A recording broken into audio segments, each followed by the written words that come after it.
Yeah. Okay, start. Okay. Hello. Good morning, Hi. everyone.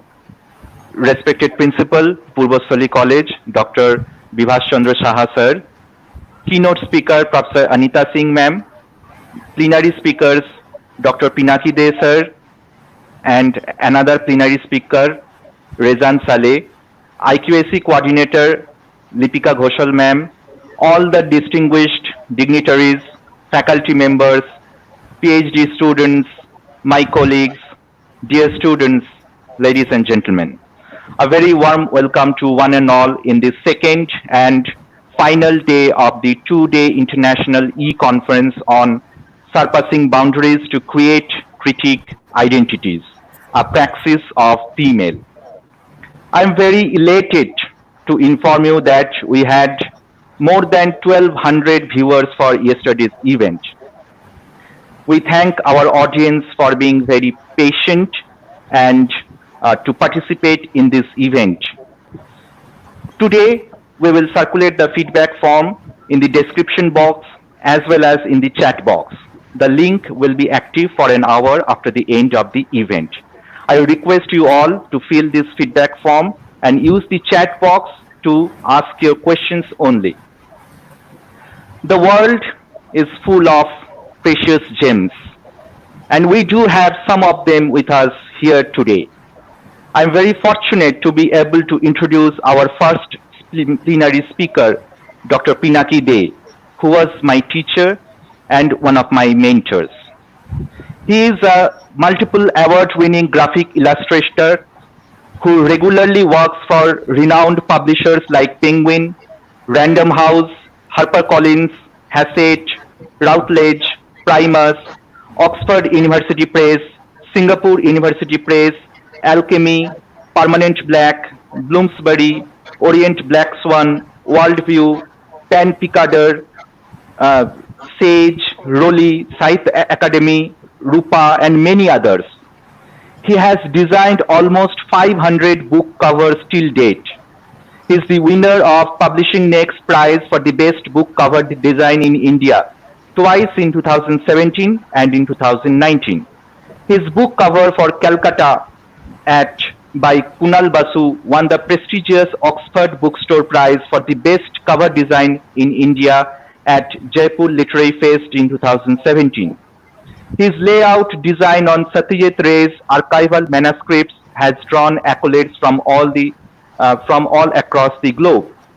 A Charles Wallace Trust Fellow, his PhD is in comics theory. He is one of the editors of the prestigious annual magazine Longform, published from HarperCollins 2018, which is generally regarded as the first global comics magazine from India. He is the Indian comics advisor of Mangazia, the biggest ever exhibition on Asian comics curated by Paul Gravett for the Barbican, London. His book-length comics on partition is due next year. He juggles his creative work with academics as he has a day job as an associate professor of English at Raja Piyari Mohan College, Uttarpara, West Bengal, India. Today, he will be talking about drawing themselves, women comics creators and their art. So ladies and gentlemen, please join me in welcoming Dr. Pinaki De. The platform is yours, sir.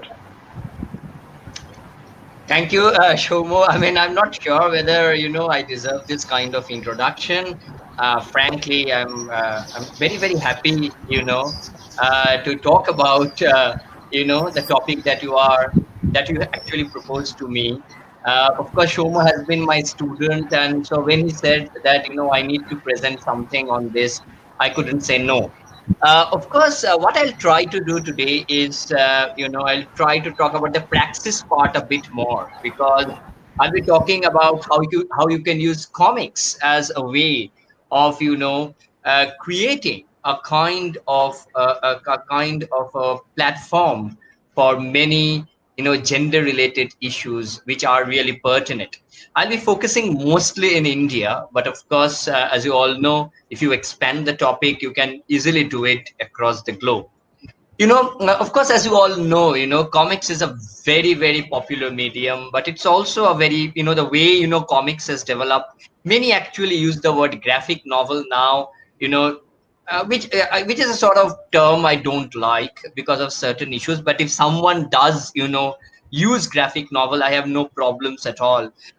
So comics slash graphic novels, whatever you call it, can be a very interesting medium, because I personally feel that comics has that kind of mass appeal that can really bring about change.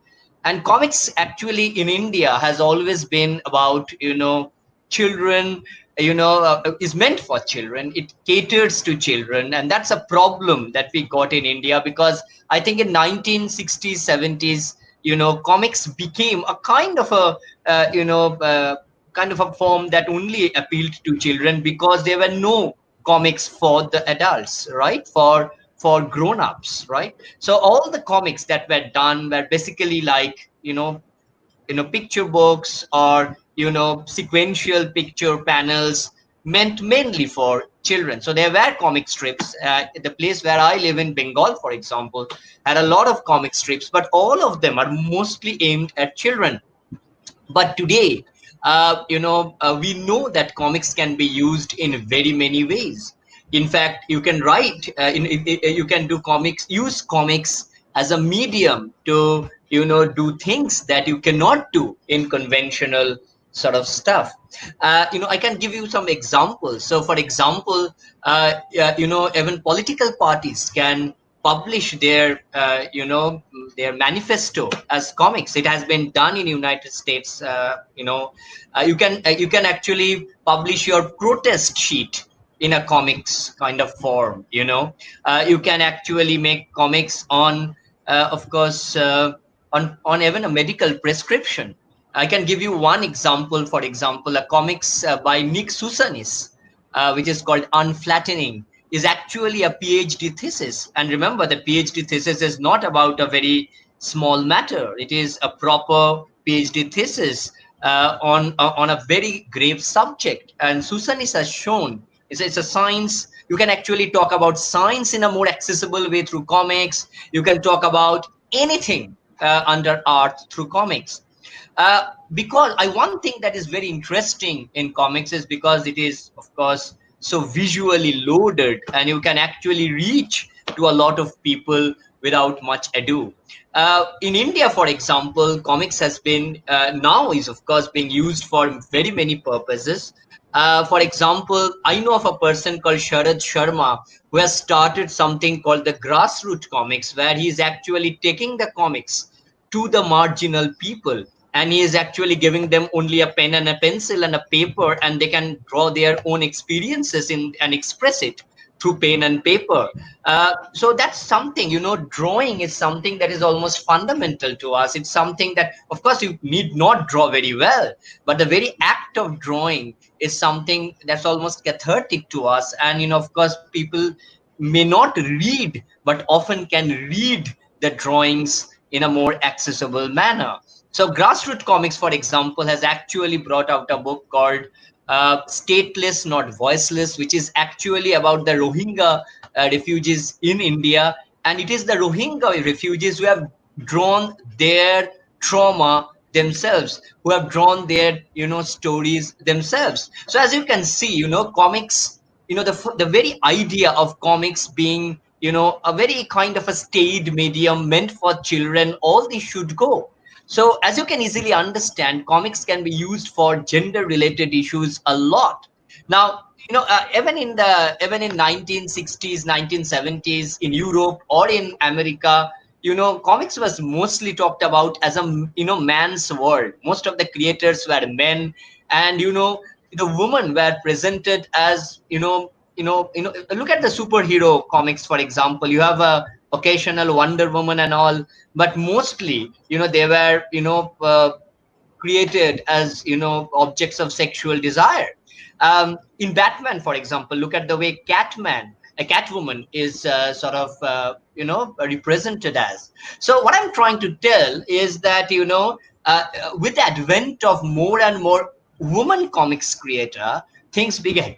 began to change. They began to look at things from a completely different perspective. And the stories began to change, and you have got amazing stories coming out. Of course, one book that really revolutionized, that opened up the very idea of women writing themselves, is by Marjorie Satrapi. And if you know Marjorie Satrapi's Persepolis, and then of course his later works, Persepolis had 2 volumes, and then you have other works that she did, began, broke new grounds. For example, it talks about the Iran Revolution. It talks about the emancipation of women, how women were treated earlier and how they are trying to come out of their home. And it became a kind of a sleeper hit. It actually went on to be a film directed by Satrapi herself, animation film, and it actually won a nomination at the Oscar animation at the Oscars category of animation film. So what I'm trying to say is that these works, as you can see outside, was opening up the comics medium to a much more level playing field, and that is what it should be. More and more women began to create. I can name a lot of great women comics creator. Of course, Alison Bechdel. I can name Alison Bechdel. Then you have Jessica Abel. You have Gabrielle Bell. I can just rattle off names. Julie Douchet. You have Rutu Modan, the Israeli comic creator. You have Posey Simmons, one of the greatest woman comics creator. She, of course, lives in England. You have also Linda Barry, and as well as Phoebe Kleckner. Again, Aline Kominsky, Crumb. All these are great comics creator. I have actually Sarah Glidden. I can just roll off name after names. It will not mean much. What I want to do today is to concentrate on India and what is being done here. And of course, as you all know, comics is not a new thing in India, but the very idea of looking at comics as self-consciously as a graphic novel is probably a kind of a new publishing trend. One of the things I really hate about calling comics graphic novels is because it is a kind of a publishing tick, which is meant to separate the lower form comics from the upper form graphic novel, by using the word novel in between. It is as if you are trying to purchase, the within quote, the word novel in order to make comics more acceptable to a different kind of audience. Whatever it is, in India, of course, the very idea of comics and of course slash graphic novels, whatever you want to call it, is a bit new in a way. Self-consciously calling it a graphic novel is a bit new. And of course, the artist who changed a lot in Indian comic scene is somebody and is Amruta Patil. I have some of the books with me. In fact, I have a lot of books with me. I don't know whether you can say it. This is a book which I thought, complete. It's called Kadi, and Kadi is by Amruta Patil. Kadi changed the landscape of Indian comics. It's a wonderful tale, and I must tell it's a tale basically about desire. I cannot tell too much about it because today I'll not concentrate on Kadi, because enough has been written about Kadi, enough has been written about Amruta. And again, Amruta, of course, continued her work. Of course, she did other works as well. She came up with this reinterpretation of Mahabharata, Adi Parva, again, a very, very good book. So she veered from a very contemporary urban tale of Kadi to a mythological space in Mahabharata, but her concerns remain the same. Her concerns are about the way women are viewed in society in different time zones. And somehow she finds a kind of affinity in the way the patriarchal structures work. So Adi Parva is followed by, of course, the wonderful Shoptik, Shoptik Blood and Petals, which in a way is a kind of a sequel to Adi Parva. Very recently, Amruta came out with a very, very interesting book where she collaborated with Devdutt Patnaik, and this is Aranyaka. Now, Aranyaka is, of course, a very interesting book. I think here Amruta goes a notch up, and she actually is much more interested in the way a woman occupies space as such, whether it is in a forest, okay, as the protagonist of the novel Aranyaka, of the forest, belongs to, where it belongs to, or the kitchen, the domestic hearth. She actually tries to, talk about the various spaces that Indian women, or women as such, occupy, the public and the private sphere, and how it sort of really, kind of play out, echo each other in the way, in the way they interplay and collapse within time space scale. Of course, I'm not so what I'm trying to, I talked about Amruta because I thought it was important, because Amruta is very, very important. Now, Amruta is generally regarded as a kind of a pioneer in this space, but I would actually go a bit further back. And of course, although it's a comic strip, it's a strip which was published in the newspaper. But I think this woman, Manjula Padmanabhan is a great writer as well. You may have read her amazing work called Harvest, okay, which I think is one of the best plays written by an Indian in the last decade. But Double Talk actually first, appeared in the Sunday Observer in 1982, and of course, the main protagonist is Suki. If you can see this, can I show you this? So she is the main protagonist. This one, she is the main protagonist, Shuki, and Suki is basically a bushy-haired, baggy-clothed free spirit, and she has not a job nor a family, to tie her down, and her life is uncluttered, unencumbered, and always unconventional. In 4 years, she only had kind of, let me show you some more panels, because that makes a bit more sense of what the book is all about. She had only got one romance, and her best friends are all non-humans. And in the 90s, of course, the Suki, the comic strip stopped. It was very popular. In the 90s, it was again, in a way resurrected by in the magazine called Pioneer in New Delhi, where it ran for 6 years. So Double Talk is a collection of that, comic strip. Now, what Suki does is, of course, it talks about the Indian woman as, from a woman's perspective. Manjula, of course, says that, Suki may be a kind of an alter ego, but she is not, because she is actually every woman, that she encounters, at least in her circle.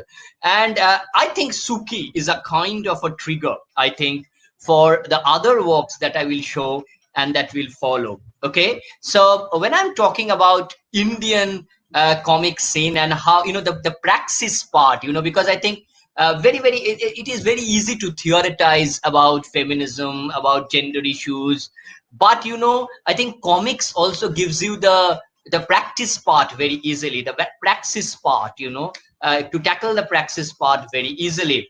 I would rather go on to say that, comics has this inherent idea of resistance built in, because comics as such is a very low medium. It was not ever, it never graced until recently, in galleries and all that.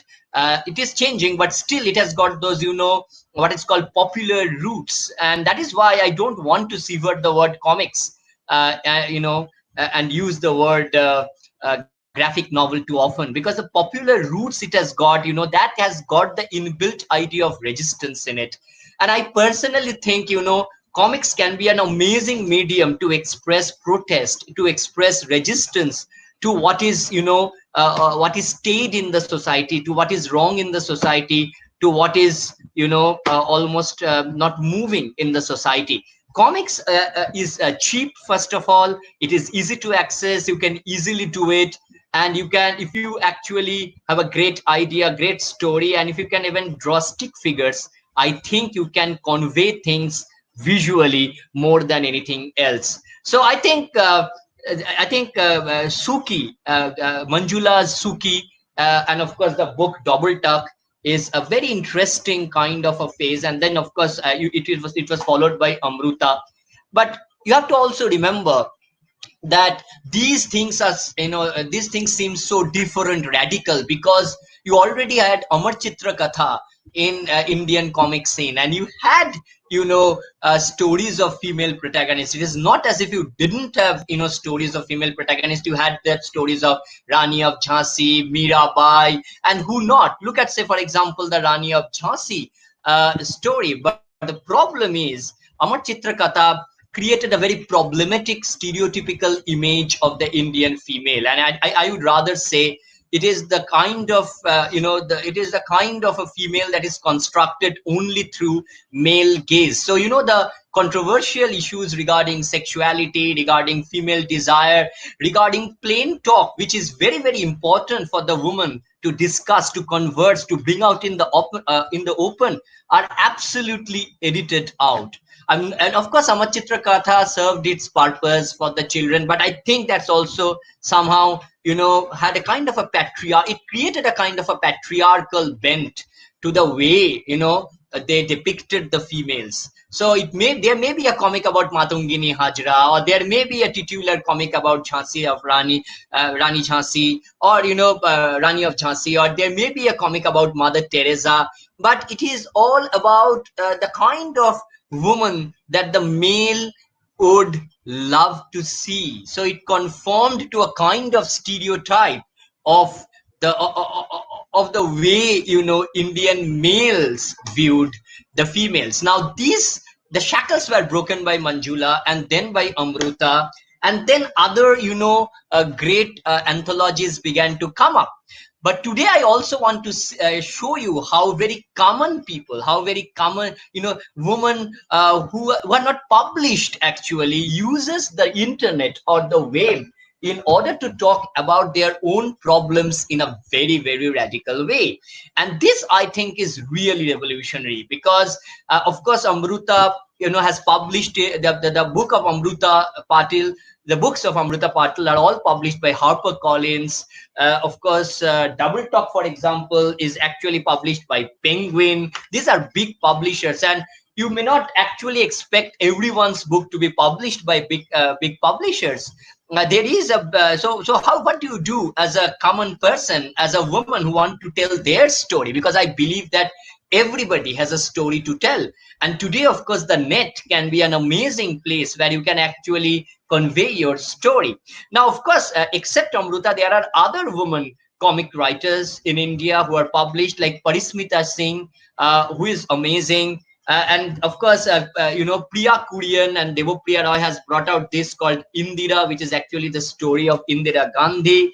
This is done by, again, Priya Kurian, one of the most talented comic artists that we have, women comic artists we have today in India. You had a Bengali comics called Kangal Malshat, which was actually done by Modhuja Mukherjee. Again, a very complex, media work, mixed media work. And that was again done by a woman. And you have also great anthologies that have come out, anthologies like Eat the Sky, Drink the Ocean, and you can see, so these are basically only a woman only anthology, where all the stories are basically written and told by women only. Another anthology which I really want you to show is, of course, Drawing the Line, which I think is one of the best work. It is, of course, edited by Priya. One of the editors is Priya. There were two other people, but as you can see, it's a very strong work, and it actually talks about female experience in a very, very intimate way. And it's like a kind of a diary. It's a kind of an intimate peek into the mind of a woman, and of course written by a woman. I think these are anthologies that are coming up, but even then, I don't want to focus on that. So, what are the things that I want to focus on? Let me also show you another very interesting work, Sita's Ramayana. This is by Samhita Arni and Moina Chitrakar, who is a Potua. But remember, she is one of the most important Potua we have. She lives in Naya Naya, kind of a small village in West Bengal where the Potuas live. And Moina has actually drawn the story of Ramayana in the pot style. So basically, this is Sita's Ramayana from Sita's point of view, from a completely different perspective. And you can easily see how this is done. I think this is a beautiful work where the Potua art, a kind of an indigenous art, rooted in Indian culture and milieu, has been used to talk about a radical retelling of the epic Ramayana. Of course, the very kind of patriarchy that is hidden in certain episodes of Ramayana is brought bare in a very interesting style. So again, this is a book that you can look for in order to talk about the way the women writers are subverting the patriarchal narrative mode in their own way. But as I was telling, how do you actually talk about a common woman coming out with their own thoughts? She may not get a publisher, she may not get a big bang publisher to publish their thought. And this is for anybody, any woman who is listening to me, any person for that matter who is listening to me. Please, you can do your own comic, and you have the big web space. It's almost like the canvas which you can use in order to draw your own comic. Let me share the screen for certain seconds. I don't know whether this is showing. Is my screen showing? Okay, so if my screen is showing, is my screen showing? Okay, so let me Yes, show sir. you. Okay, wonderful. So let me show you one comic that actually, before that, let me show you a comic that is very interesting. It is called Sanitary, Panels. And this is amazing because Sanitary Panels is, of course, started by Rachita Taneja in 2014. And she's not an artist. She doesn't call herself an artist. She actually draws, stick figures. So for it's not as if she does elaborate paneling and all that, but she just does stick figures in order to talk about her own experiences. Of course, they talk about very intimate things, like say period, for example. It's a kind of a taboo subject to discuss in India about sexuality. They talk about the problems that women face while traveling. They talk about the everyday workday harassment that is happening. So what I'm trying to say, that this is of course free. You can easily you can see how she is doing it. She cry, she lie, but most importantly she try. She's also very inspirational because she also wants you to share her comics in order to inspire others to write like her. So Sanitary Panels, I would say, is like it's a web comic, as you can easily understand. And it's something that is free. You can easily talk about this in a very simple way. Sometimes it is a one panel thing, sometimes it is two panels, sometimes it is four panels. But I personally feel Sanitary Panels to be an amazing kind of work, because it is actually it is almost raw in the way it shares the emotion. It is very raw in the way you actually talk about oneself. It's almost as if as if Rachita is writing herself.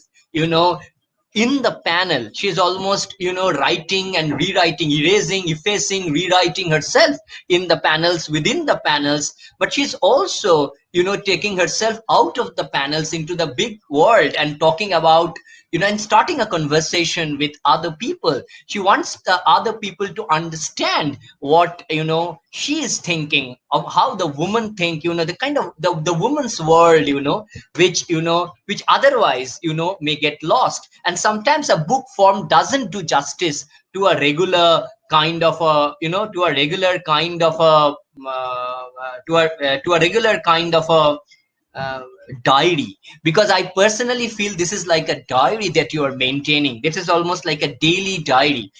Sanitary Panels is of course a brilliant. They have a Facebook page as well, and if you want to go, it's called sanitarybalance.com. You can follow them, because I think they are she's quite revolutionary. Sanitary Panels is a wonderful as a web comic. So as you can see, they are also very political, they are edgy, and you can see the way they actually talk about Hamari Ekta Jindabad, together, of course, long live togetherness, of course.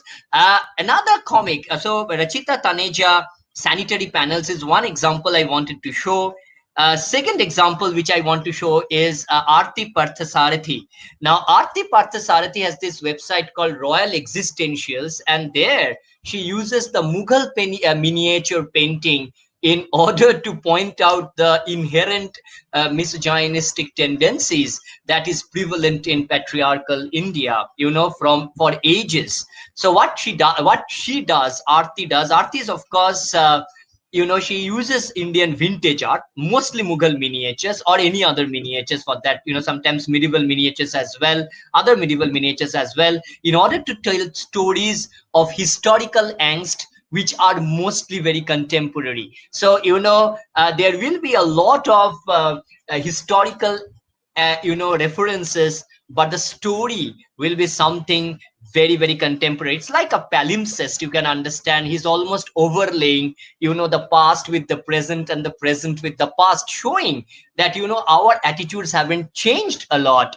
Of course, this is by Arti Parthasarathi. She was inspired by a very wonderful comics by David Malky called Wonder Mark, where David Malky uses Victorian art to talk about the problems in British society. So that became an inspiration, and Arti actually started Royal Existential.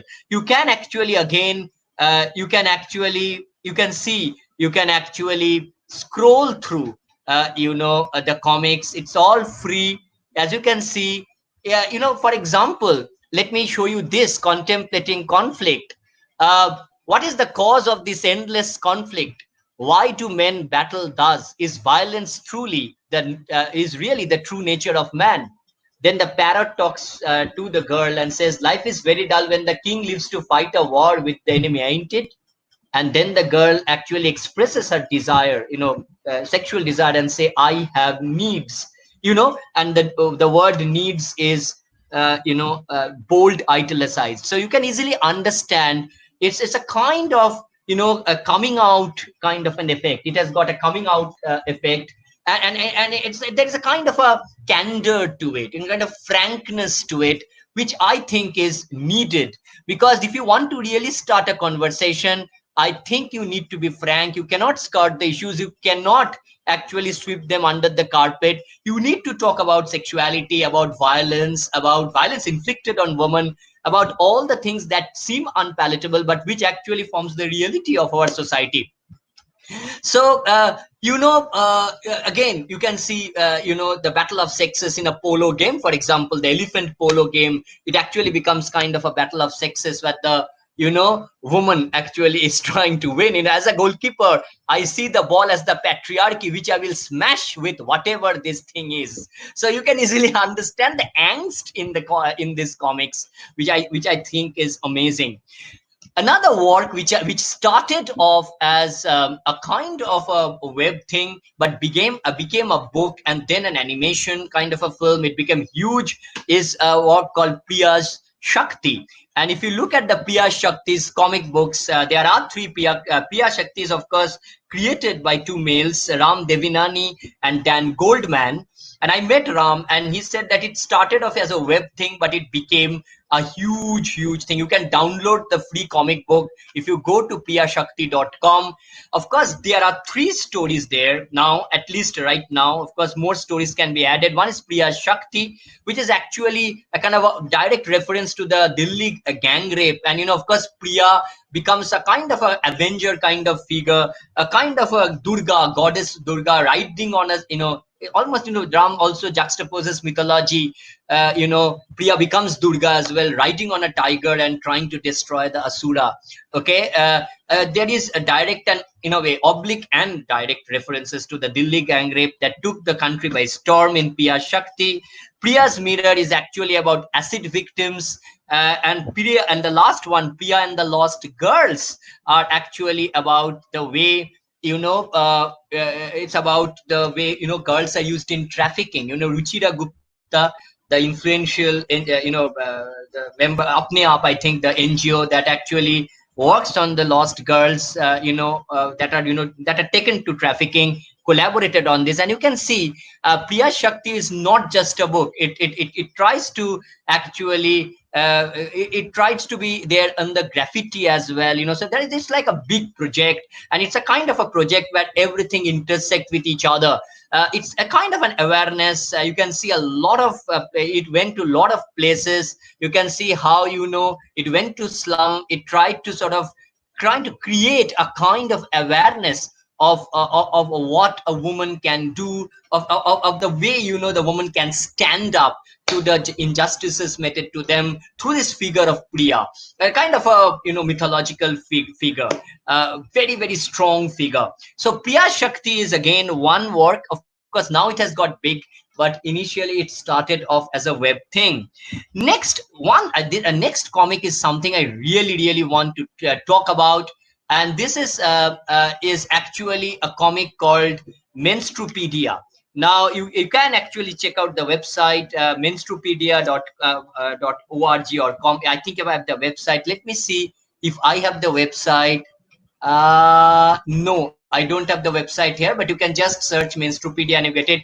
This is the comic book, and this is actually created by Aditi Gupta and Tuhin Pal. For the, you can actually also search for Aditi Gupta's TEDx talk on this book and the taboo of menstruation in Indian society. Now, what Aditi and Tuhin is doing is, of course, this, she is actually teaching, certain anatomical reality in a very very accessible manner. I think, it never becomes crash, it never becomes crude. These are of course things that you need to know, and I personally feel that, this is the way to go. Comics is such a wonderful medium to teach a kind of a taboo subject like menstruation.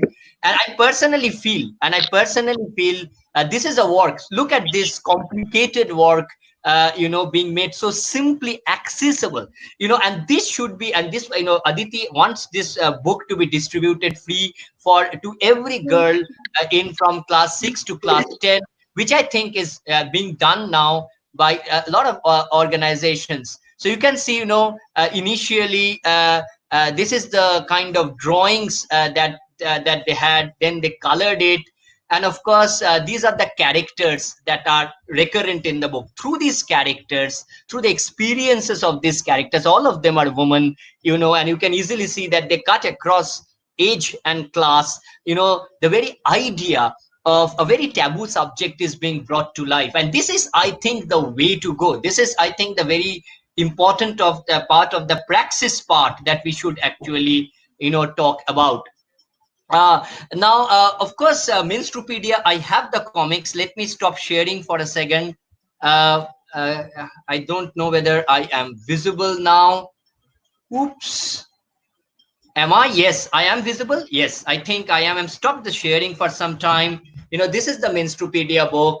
And again, I think this is one book that I think it does, better than a lot of complicated books. I think, imagine a scenario. If you give a kind of a book to deal with this kind of complex and taboo subjects which people don't talk about, at least in India, and many other countries as such, what do a book where only written things are there, and simple anatomical drawings to talk about, biologically correct anatomical drawings are there would do? I don't think it will make an impact in the mind of a people. But if you actually do this in a comics form, you are actually talking to the person you want. You're actually talking to the person who wants to know this.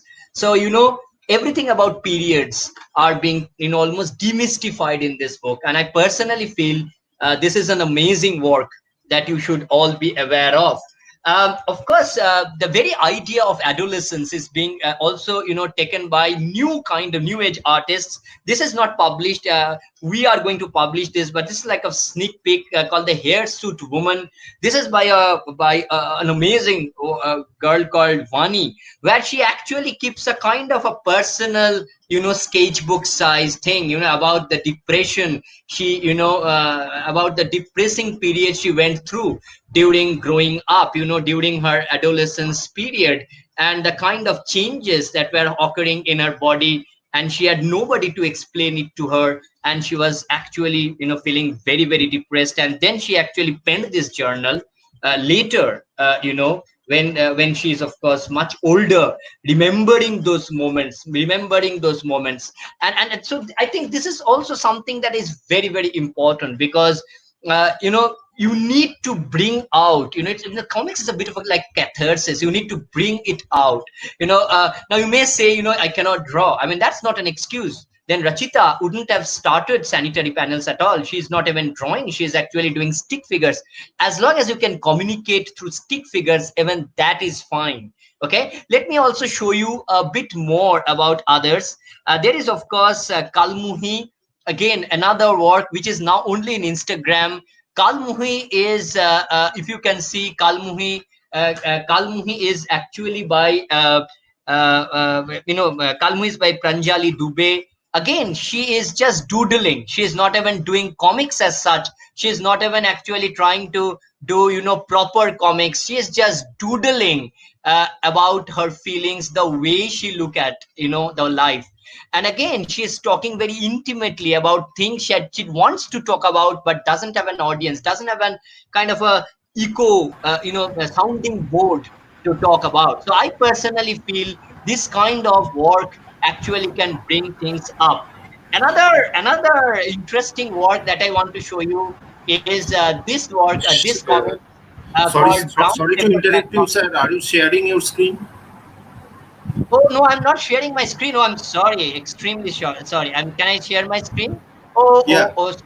sorry. I'm sorry. I forgot. So I'll just reiterate that. Uh, just let me share the screen a bit more. Again, can you see the screen now? Can you see the screen now? Yeah. Yeah. So Mainstrupedia you saw, right? I think that part was okay, right? I Yeah. think Yeah. it began from the other things. So, okay, so let me show you doodle drama. Let me show you more work. So you have a lot of work like doodle drama, for example. Where Monica Tata, she's actually talking about her own life, the way she sees it. So these are not comics as such. They are very rudimentary paneling. Can you see now? I think you can see now, right? This can be seen, right? So Yeah. what she's Absolutely. doing is, okay, thank you. So she is trying to bring out her own kind of work out in the world. Look at this, our bodies and art, and us, and the way she's traumatized by the newfound kind of growth that is taking place during adolescence, and she has nobody to hear. So it's kind of a thing that you need to know about. There is also something that I showed, Kalmuhi, which I think you actually lost it. This is Kalmuhi. I talked about Kalmuhi. Kalmuhi is by Pranjali Dubey. And you can easily see, Kalmuhi is actually not about a very accomplished artist at all. It is all about sharing. It is all about talking. It is all about conversing. And she is not a great artist. We can make that out.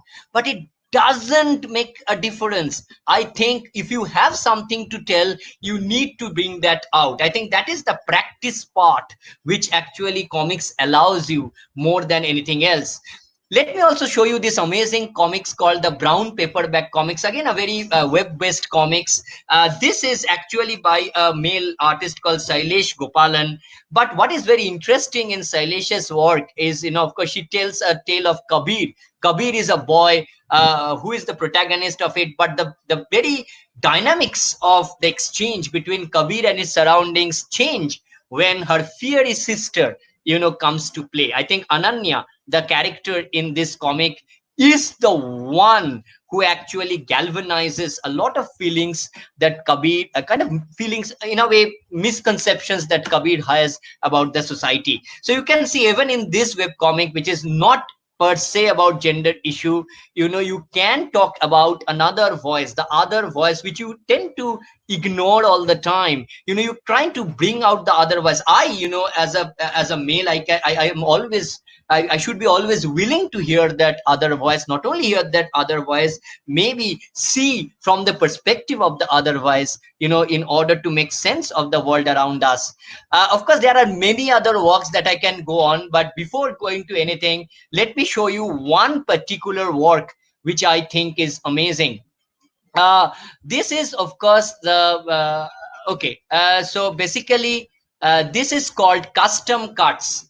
This is actually a new kind of web comic. It's now not a web comic. It is now actually collected into a book, which is actually created by two amazing illustrators, Pia Aliz Hazarika and Malati Yogi. And they are doing something which is very, very interesting. They are actually talking about intersectionality, because both Priya and Malati actually acknowledges that there are many ways of looking at the gender issue, and so there are many, according to them, feminisms. Okay, there is not one way in which you can approach a problem related to gender. So there is no one size one fit feminism, right? So that's something that you can always understand, that there is a kind of a plurality that Pia and Malati is trying to talk about, and they call it intersectionality. And that is something that I personally feel is amazing. Now look at this, for example. So this is one spread of that book. To make feminism more exclusive, it became necessary to expand the understanding of what of being a woman meant in different contexts. A powerful tool to do so is intersectionality, and you can see the way the race, gender, class, caste, which is very Indian kind of a category in a way, completely different, alien to the foreign experience, that is also brought together in a kind of a crossroad where everything meet, overlap, and allied with each other. So this is also very, very interesting. Custom cuts, you can see this is much more like a conventional comic, and this is originally a web comic, but now it is made into a book.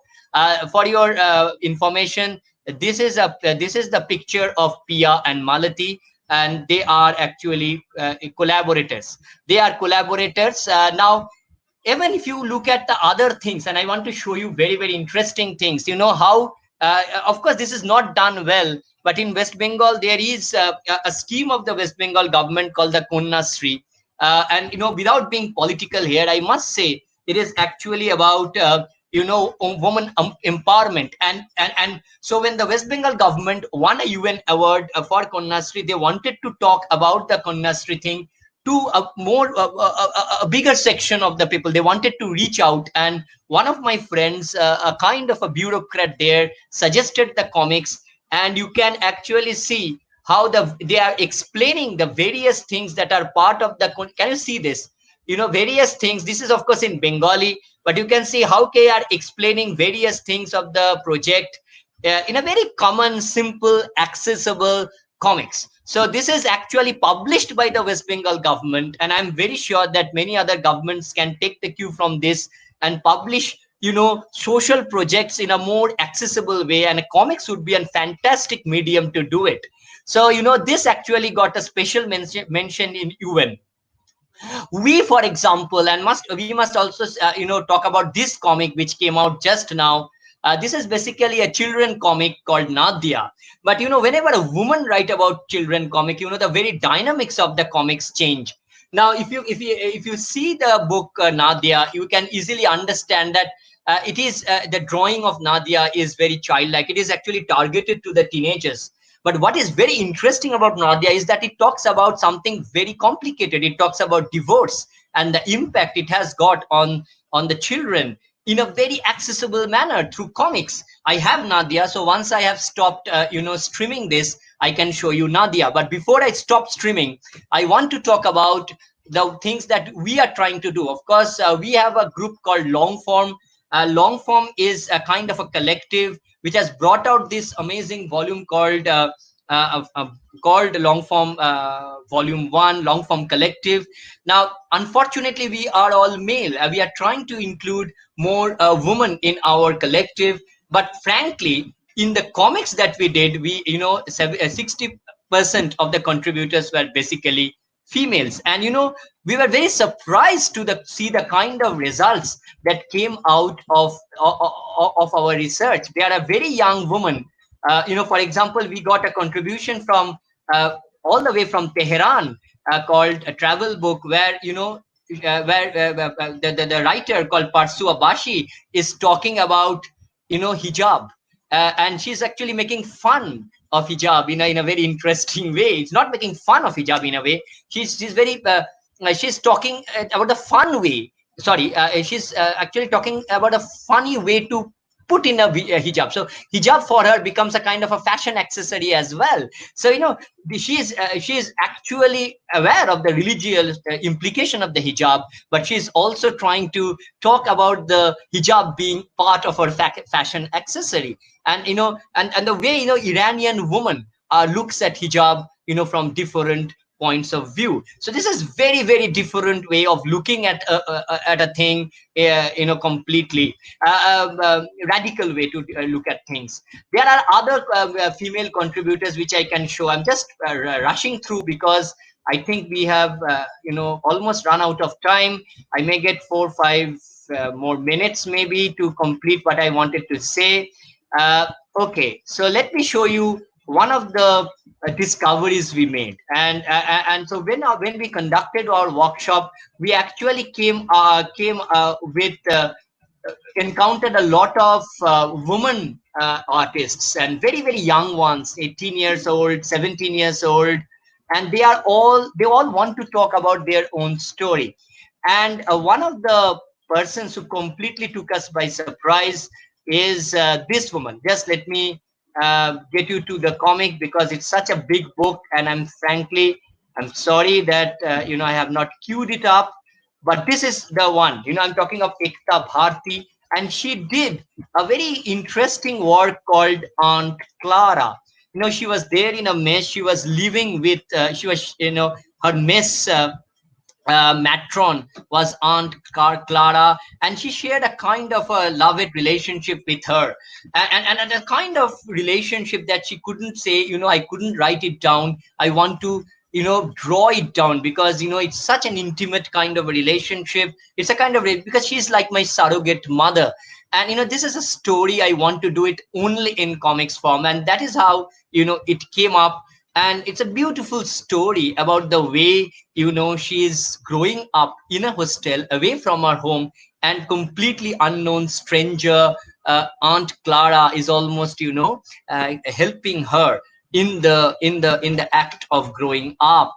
These are wonderful comics. And then of course we got Audrija Ghosh again, who did this amazing story of the 10 paisa hotel. She's talking about the flanier in a city, not the flanier, the flannery, the woman in the city, and how threatened you feel sometimes to go to places where men can actually go in a very, very easy, accessible manner. And then you have the amazing Aratrika Chaudhuri, who actually wrote this comics called Zero. So there are others as well. I can go on and on, because I think the list is endless. I think we have a lot of talent which we really don't know, which I think we miss out. And there is that amazing Kaveri Gopalakrishnan, for example, who is brilliant. You have Devashmita Dasgupta, you have Stuti Mammon. Now, these are the people who are actually trying to talk in a much more different manner. They are not followers in any way. They actually create a path of their own, and they want to tell their story the way they want to be. Sometimes big publishing houses put those speed breakers in between, which may not allow you to talk about the way you want to talk about, say, sexuality, about desire, about certain acts of violence in certain way. But this woman, artists are actually finding their outlet in the big in the big bad world of not bad in a way, big bad good world of the World Wide Web, and they are expressing themselves. So this is something that I think is putting something into practice. The very way you can actually make something accessible. You can actually start a conversation somewhere. I think that it's needed that you start a conversation, because the more you converse, the easier it becomes for everybody. And I think these are the things that we should all talk about in a frank manner. And the works that we have seen, some of the works we have seen, I've just scratched the surface. Some of the works we have seen may actually help you to understand the nuances finer, in a much more finer detail, in a much bigger way, in a much better way. Okay, so that's it from my end, Shomo. I hope I have abided by the time. I've taken a bit more than necessary. I have taken, I think, 54 minutes. I think, is this okay? So this is the end of my Yes, sir. lecture. If there are any questions, of course, you can always ask me, and I'm very happy to answer. Thank you so much, sir, for your illuminating talk. The comics industry, with its Mm. association of strong masculine protagonists, Yes, superheroes, and the presupposition of young male consumers, is right. a male dominated genre. Yes, sir. Yes, it's And breaking where out. women, yeah, Yes, and where women had to fight their way through the misogyny, male bias, and sexism. And yes, your presentation makes us aware of how they are able to draw themselves and right. present an alternate vision. I can see, sir, so many praises, compliments, accolades, and questions in the chat box. And due to the Ask paucity the of questions. time, Ask the yes, questions. sir, due to Not the that I'm paucity of concerned with time, accolades, because I think this is something I think I want to just, if I can make one, one thing aware, I just want you people to go and read this, because yeah, I don't want this to be a talk, because you have put the word praxis, in the very surely, title. And I want you to go and read this, and practice this, and, start a conversation. Why don't we start a conversation today, right now, here? surely, sir.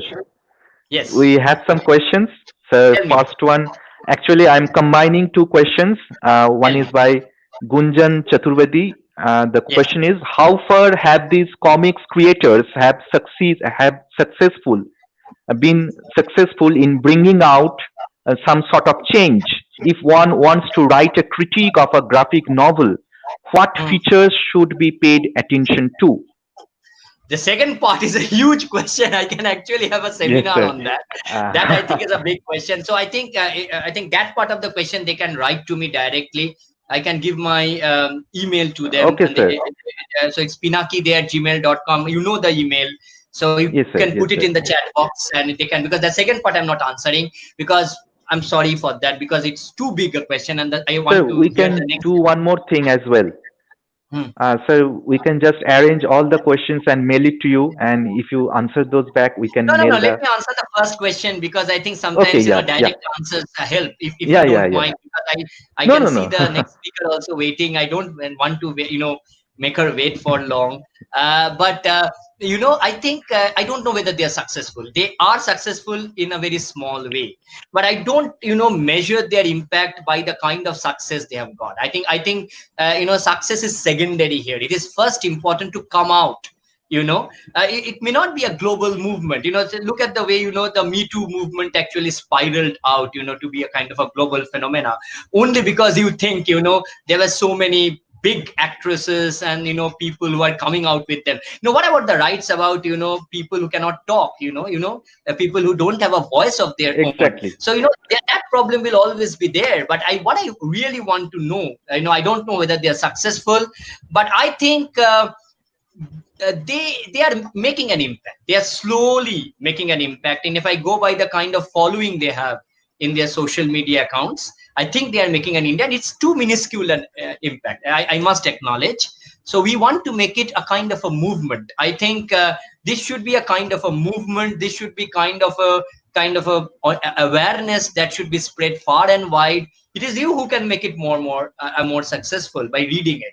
I think that you can start with the question. The person who asked the question can start by reading them in the first place. That would actually contribute a bit in making them successful. If you want me to say, are they successful as Bollywood films? Of course not. They are not. Comics doesn't have that kind of reach, but it can, theoretically and also practically have a huge reach.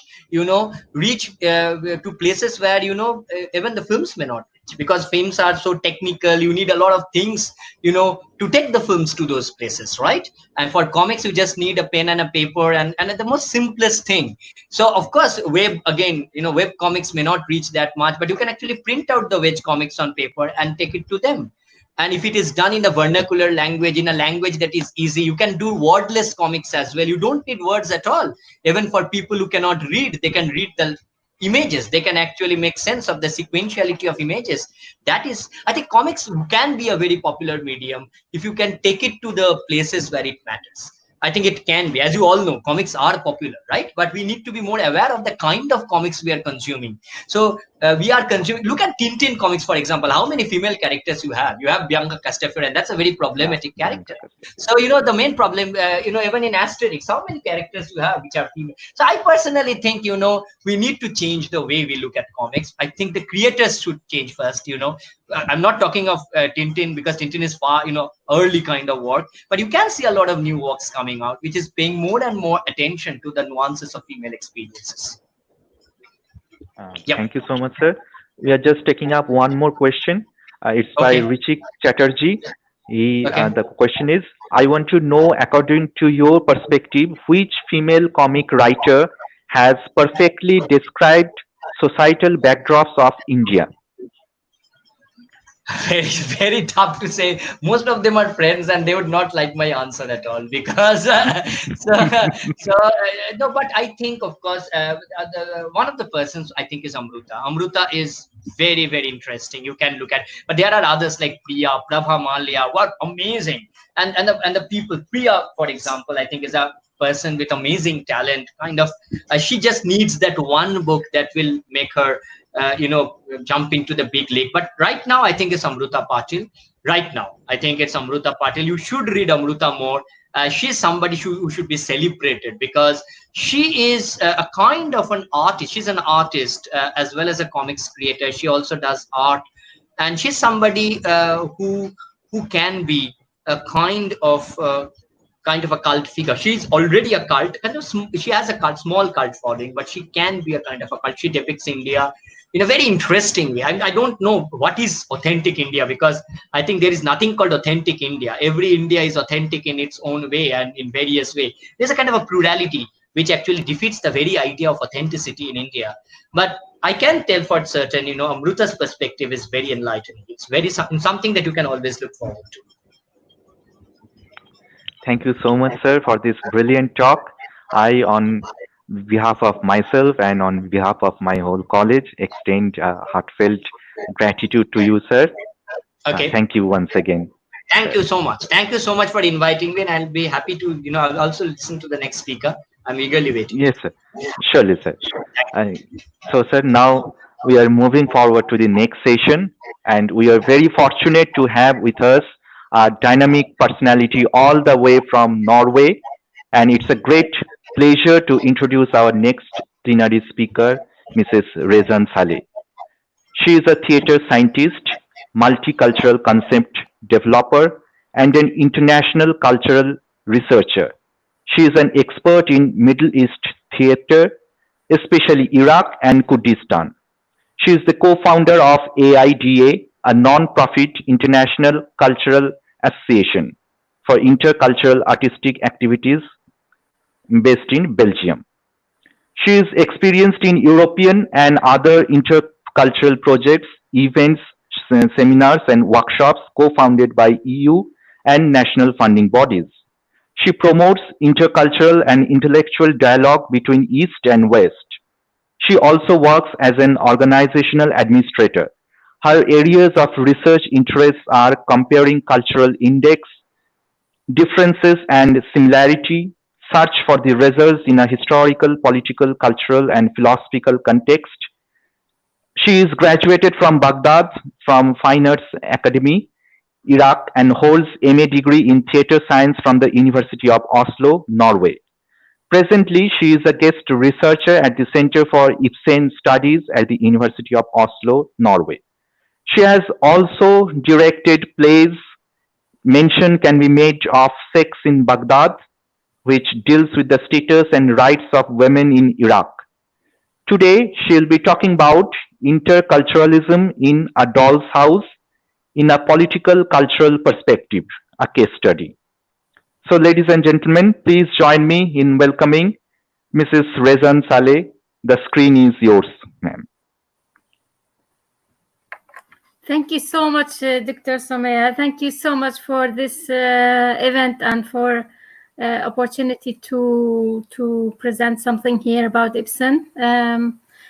Thanks for all your work and for these good panelists and these the speakers. I am so proud and so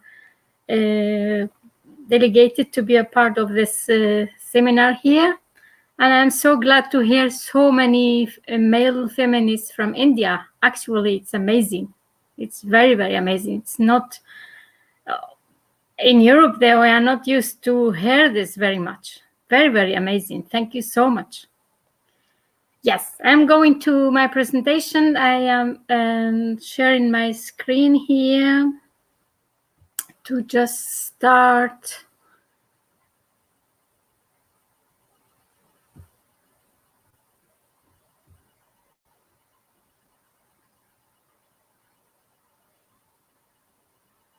Doesn't share? Yes, it does.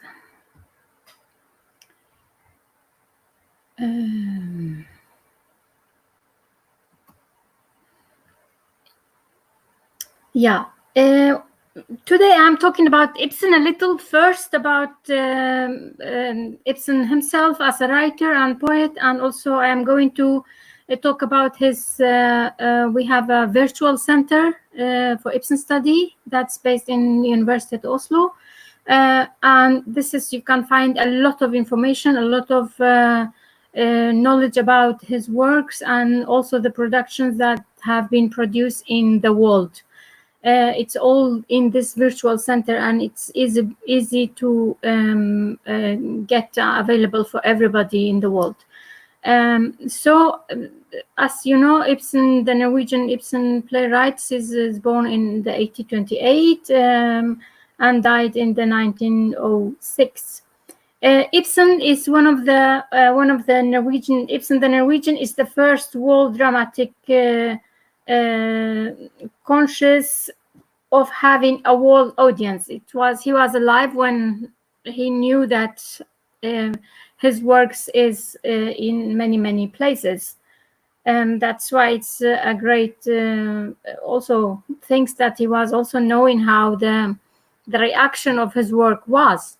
And also, of course, between these was in the European stages, most of them, also by the English director,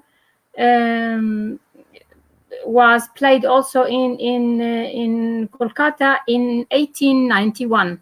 So this is something that's nice, that he was being played actually in India. So so after that, it was been playing. His work was playing in USA, was playing in Middle East, in Egypt, and also in Turkey. Of course, in Egypt it was playing by the English as well as in Calcutta. In the 1800s, and then in Turkey by the Greece, and all these things we know. When we are going through this Ibsen stage, we can see how the colonialism, of course, affected the Ibsen's reception in many countries. Also, in Iran, it's little difficult to know something, because they are not including the production that was played by the Armenian and non-Persian people, and this is something that tell about the actually scholars in these areas. Also, they played in Japan also in this time, and also from Japan it went to China. And if we are going to his plays, the playwright, his works, that it's begin from 1815, and he have several works, as you see from the screen here. I am sharing my screen, I think, or not. Yes. And then between all these works that he wrote, it is most of the scholars, they are recognizing two of his works as a feminist worker, as a feminist dramatic. But actually, it's not true, because actually he have this feminist the behavior or writing about feminism, about the women issues in all his plays. and this is have been discovered by many scholars later. If we are going through the Ibsen Virtual Center that I am showing you.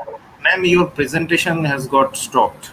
You have to share, start the PPT presentation. It stopped. Yeah. You are sharing your screen, but on that screen which you have shared, you have to just run the PPT there. Yeah, there you are running the StreamYard screen. Instead of that, you need to run the PPT screen. I think you have minimized it. Okay. I'm going to full screen then. You can end this stop screen sharing and start it from again. Start it again.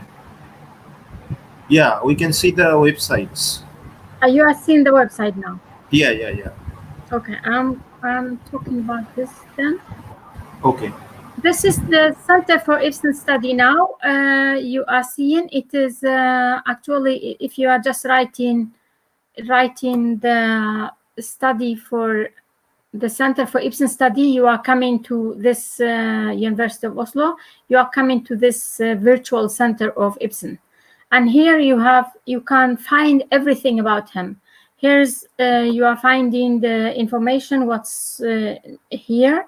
Actually, we have all these menus here that you can see. Here's the archive. That unfortunately we don't have a lot of audio archives. That it's a little here, but they want to put more things. Here's a text, picture, and these things. Here's the Ibsen's work, the playwriting that you can go from here, and you are doing it to English, and then you have all his work by the languages, the English language that you are seeing. It's the play, the poem, his letters, all his things that they have collected, and it's here. You have all here. If we are going to back, we are going to this is Ibsen stage. It's my favorite place that I will talk about it later very much. Here we have the multilingualism, and it is about all the work of Henrik Ibsen that's have been translated to many languages. But of course, this is not include these new translations that you have. For example, we have Astrid Ghosh, that she's from India.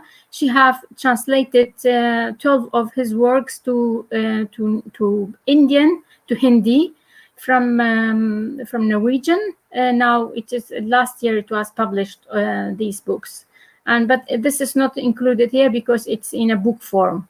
But this is all, it is in e-form that you can have access in all these languages that you are seeing it. Of course, if any translator like, they can put their works here as well to be available for others. Here is bibliography that you are finding everything about what have been done about Ibsen. They have selected everything actually here. It is when we are going to the International Ibsen bibliography, then you can just search. You can search also in English. I am in the Norwegian website, but you can search in English as well. There's a search method here. For example, if we are like writing search about anything, make like, for example, make India, and then you are seeing what's coming up here. You are seeing many things that's coming up that's have been done by actually 51 articles coming from India here. It is, you can look at from which year. It's already going back to 1885. you have a lot of issues, and it will end in nowadays. And it is, you can search everything by the works, like which playwrights or articles or names or anything. You can search from this website, and then you can get it. You can get all information you probably need. So we are going to and here is this about. If you have any questions, there's Mrs. Nina. She is responsible for this virtual center, and she will answer all your questions. Or maybe some of you have can search for Indian production that maybe it's not on the Ibsen stage that I'm showing you now. This is Ibsen stage. It's very, very important for all scholars, and especially for the theater workers, that they make research and want to know which play have played where and when and how, all these things. If we are going, that you have a menu here, it is by events or contributor or venue or organization, and genre, function, maps. If we are like doing by map, for example, if we are like writing, here you have by language, by work, by anything. If we are going like again by India, to make it easy for our host that's from India. So we are like seeing how many works have been played in India. It is 111 productions from India that show, and it is like, if we are going to show the details, can show us the details, how many of these works when they started the first time. If we click the year and we see that we are, and this is a work from Kolkata, it's from 1891. If we are going to event, then you see who played where and from when. This was an English production that came to India actually. Then you are seeing, and this production had a lot of touring in other places as well. So it is always showing you like this very detailed information, and you can see who put the information, and if some information is not correct, then you can maybe do it. If we are like going back here again by work, like putting a dual house, for example, here, then we can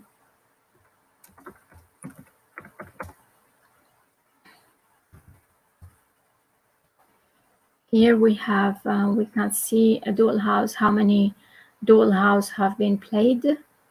Actually it's little more here, but I don't know why this is a problem, showing less, because I just checked it today morning, it was more. Yes, and it's indicated where these plays productions played.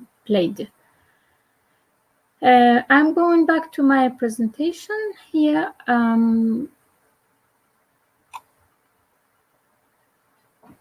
I am seeing, I like to know how it will seen. Yes, it is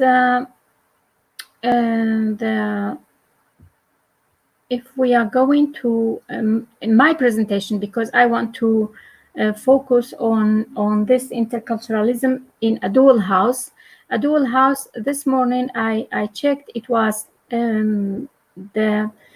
this Ibsen database, Ibsen stage database, showed today like 8,528 performances of a dual house exist in this virtual Ibsen center.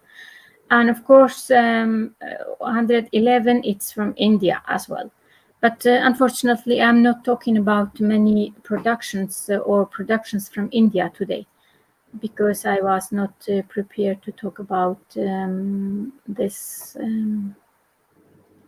This is another map that it shows. You can see it in different ways. if we are talking about the what's interculturalism in a dual house, it was, of course, the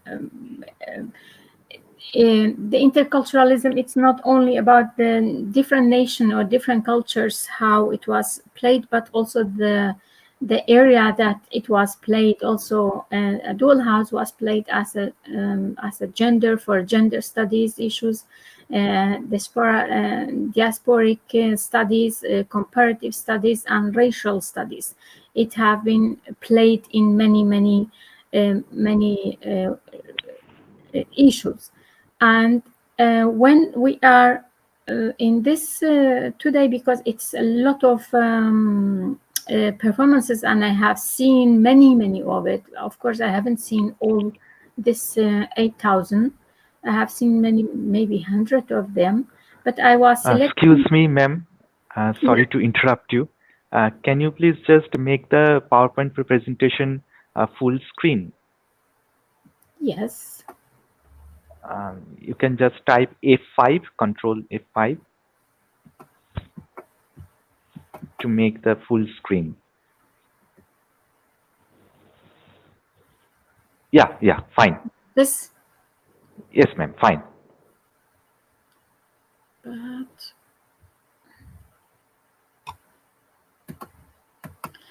But I want to show.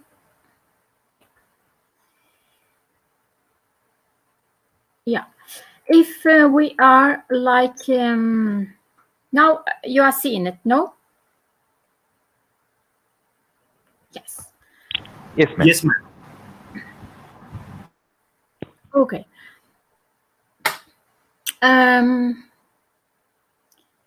This presentation is about the collaboration or interweaving between a global and a local context.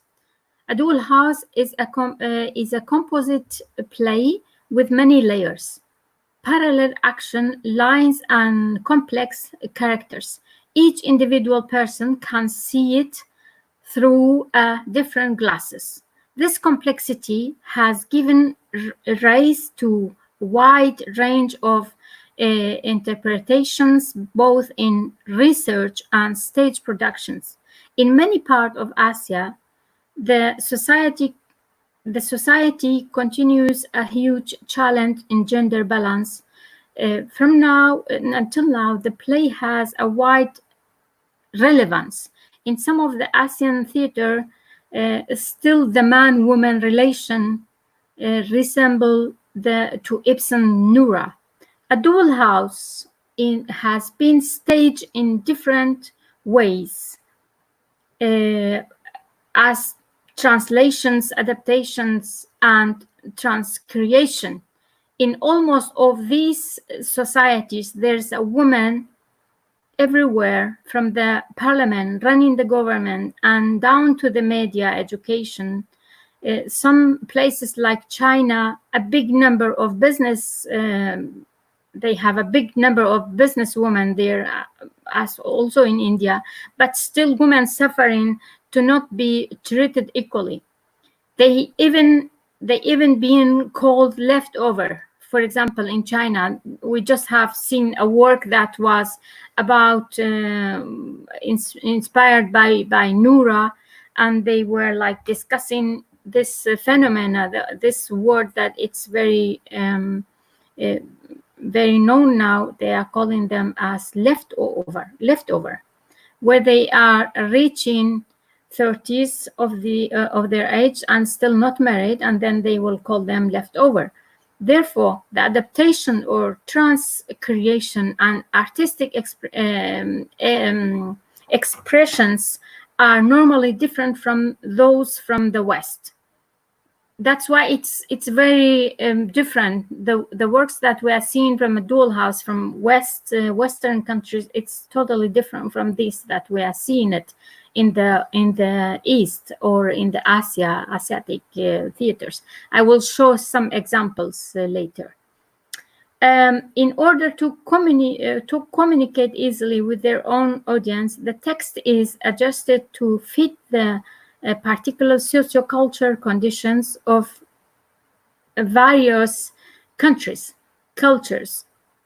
Cultures have different codes for social interaction and theatrical expressions, therefore also differs in terms of tempo, rhythm, body language, color, use of voice, the meaning of gestures, etc. That's why the origin of the text "A Dual House" in this three performances that I talk, and maybe if we have more time, I will talk more about others just briefly, are mixed with elements and on traditional theatrical forms. A Dual House traveled to three different realities: a new artistic production created by changing inner and outer surface of the original play, changes in metaphor, space concepts, time, and motives. All these things we are seeing differences from. If I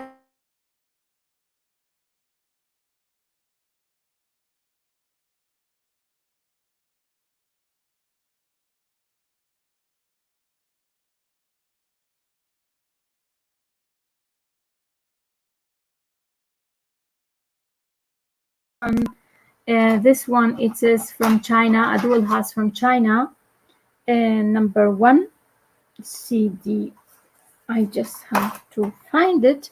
This play have actually, it is very, very important for us to see how a communist culture actually using the Dual House, and it is very widely known in China, and they are like saying Nura is more important or more known than Henrik Ibsen, and Henrik Ibsen is more known than Norway actually in China, because they are playing it very much and they are using it for renewing women in communist China. And it's interesting to hear that. I'm just waiting to my video coming up and show you this work. Actually, it's starting with music from a very traditional music song from China, and it is going beside the play, the production all the way. That's the one, it's a traditional China woman in China, and the second one, it is the how Nura want to change this issue.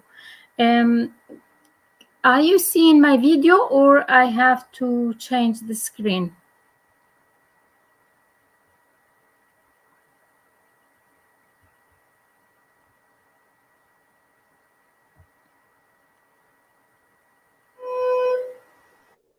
I think you have to change the screen, ma'am. Yeah.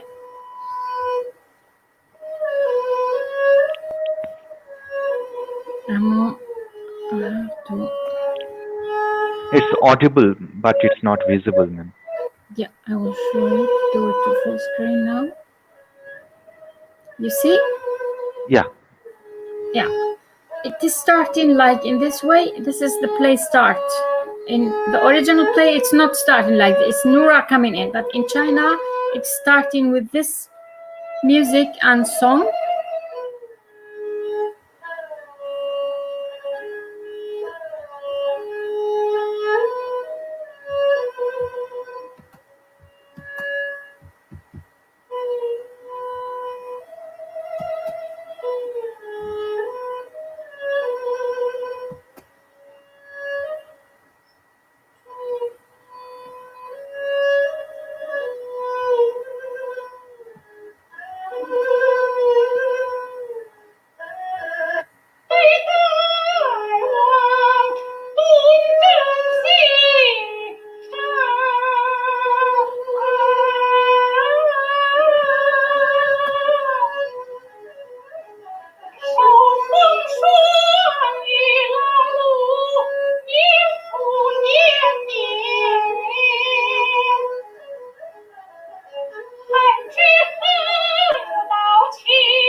Yes, in this is a song that's called Concubina. It's following alongside the performance and telling what women have to do and her role in the family in this play. While we have Noura is not Chinese in this work. She is coming from Norway, married a Chinese man, a businessman. He didn't understand all the freedom she had from before, and her needs. He gets angry each time she talks about what she needs. The all cast are Chinese, of course, in this performance, but it's only Noura that she is not Chinese. And the work is, of course, I cannot show all the work because it's 2 hours, but I will go from to show you some of the scenes. That's little important for this discussion here. It is 40 minutes, 40.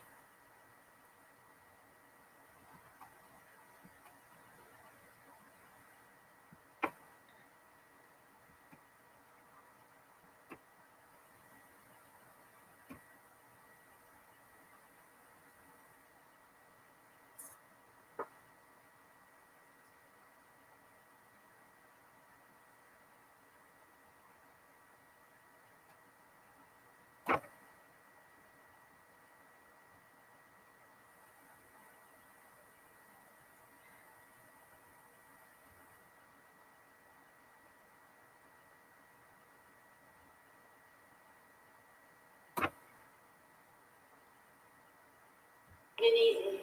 I often cry when I am on my own. Wish we could one thing. Last week, I secretly got the translation job. So I locked myself in. I sat working night after night. I was so tired. At the same time, I was tremendously fun making my own money. That was almost like being a man. Oh,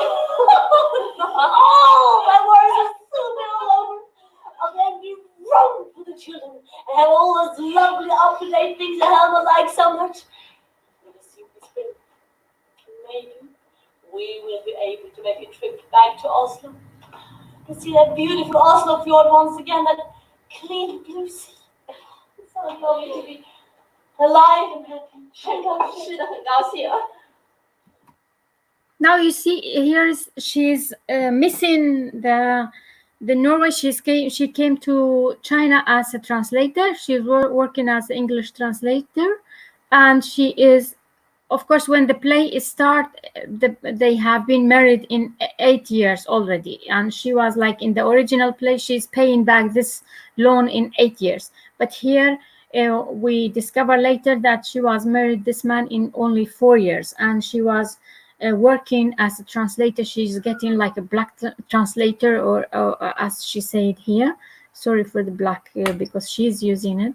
And then she is telling us that she loves to have a lot of children and do a lot of money and things. And then when she deals with the man here in this play, she is like doing very openly as a Scandinavian or as like a Viking woman. She's very open. She is talking to everybody. She's touching the man when she's talking. And these things is not allowed in China. And each time she's doing these things, her husband is not glad about it. And like he remind her she have not to do that. And they are fighting about this all the time. And until in the end, that they will explore all these things together. But she's using it all the time. Norwegian Chinese, how Chinese man is traditional, and she cannot adapt in this culture, and she never can be Chinese. She's a foreigner. However, what she do, she can never be Chinese because they don't accept her skin, her hair is not like there. And these issues has added in the of course on the play. The director added So it is here is a lot of layer of the cultural differences. The women behave in these different societies are discussed in this work. If I am going to another slide, that you because it's a little difficult to show you all of it because it takes time until I'm finding the. OK， 那一切就看您的了。哦，I'm sorry to trouble you. Thank you very much. It is up to you now. Goodbye， 再见。你不能这么说。哦，不客气，有不要看。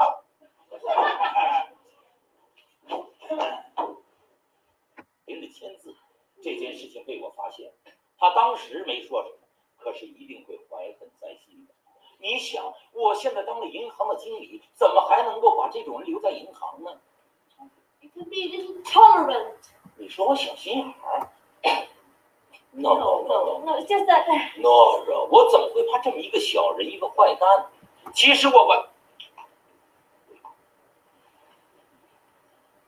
当然，你知道中国的好妻子叫什么吗？不知道。贤内助。贤内助。对，贤内助啊，就是不干预丈夫做的事情。为什么？你就别管了，我一个人完全对付得了。为什么你一个人呢？说了半天也不知道。诺拉，你放心，我一个人完全。好，你们讲究夫妻平等，那么好，那么咱们两个人，你和我一起来对付，你满意了吧？真费了劲。你去哪儿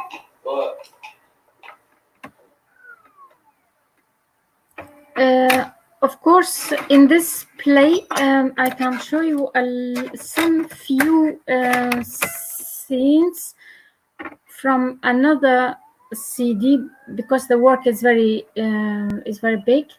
But here you see a photo that she is the musician, and also this lady. They are sitting. They are on the stage all the time. It's not only when it is their role, but they are on the stage all the time. 诺拉，怎么了？出什么事了，诺拉？诺拉，你快说，到底怎么了？哎呀，你快说呀 ！I just don't know what I'm going to do。诺拉，你快告诉我到底是怎么回事？你快说呀，诺拉，怎么了？来，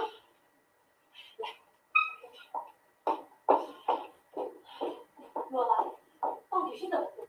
In another work that I will show you here from Ostermeyer, that we have Christina Linda. She is a powerful woman, but here, because she's Chinese and it's a little orientalistic, Orientalism in this work here, that because she's Chinese, she's not very powerful. But Noura is very powerful because she is from West. This is also another issue that we can, of course, discuss this Orientalism in this work. You see anyone else you can? 看了看，我就知道，我早猜到是他了。诺拉，是不是？让林丹来一下，我关照他银行的事。他不在，他已经走了。 他走了。对。哦，那我去看看信，看看信来没有？没有信。啊？你看过了？都不明。我穿的服。哦，你在试新衣服。那我可要先睹为快，看看你明天要给我们出一个什么新花样。哦，不是看，不是看。好，我不看。 Now this scene is she's preparing herself to repeat her dance before they are going to the fest, to the party. And as you know, all these performances from very different places, the Tarantella dance that it has, we have it in the original text. It have been transformed to another dance, a nation dance in in all these cultures that they have played Ibsen, a dollhouse of Ibsen. 我看他信来了没有 No, mest som pågår och lockar är klar ifrån Lindar med syra, med häst och med guldknappar väst, guldstav och hår, med snoda bält på och helgudnästen till dig är mäster. Norra! 我还跳不了了，明天还是你一个人跳啊！我让他们给你伴奏，好不好啊？哎，跳不动啊！这个，你还帮我 please。Let me go through everything of Norra，你紧张什么呀？明天你一定会唱好的。好好好，我帮你再练一遍啊！来。 Now she have to sing a Chinese song.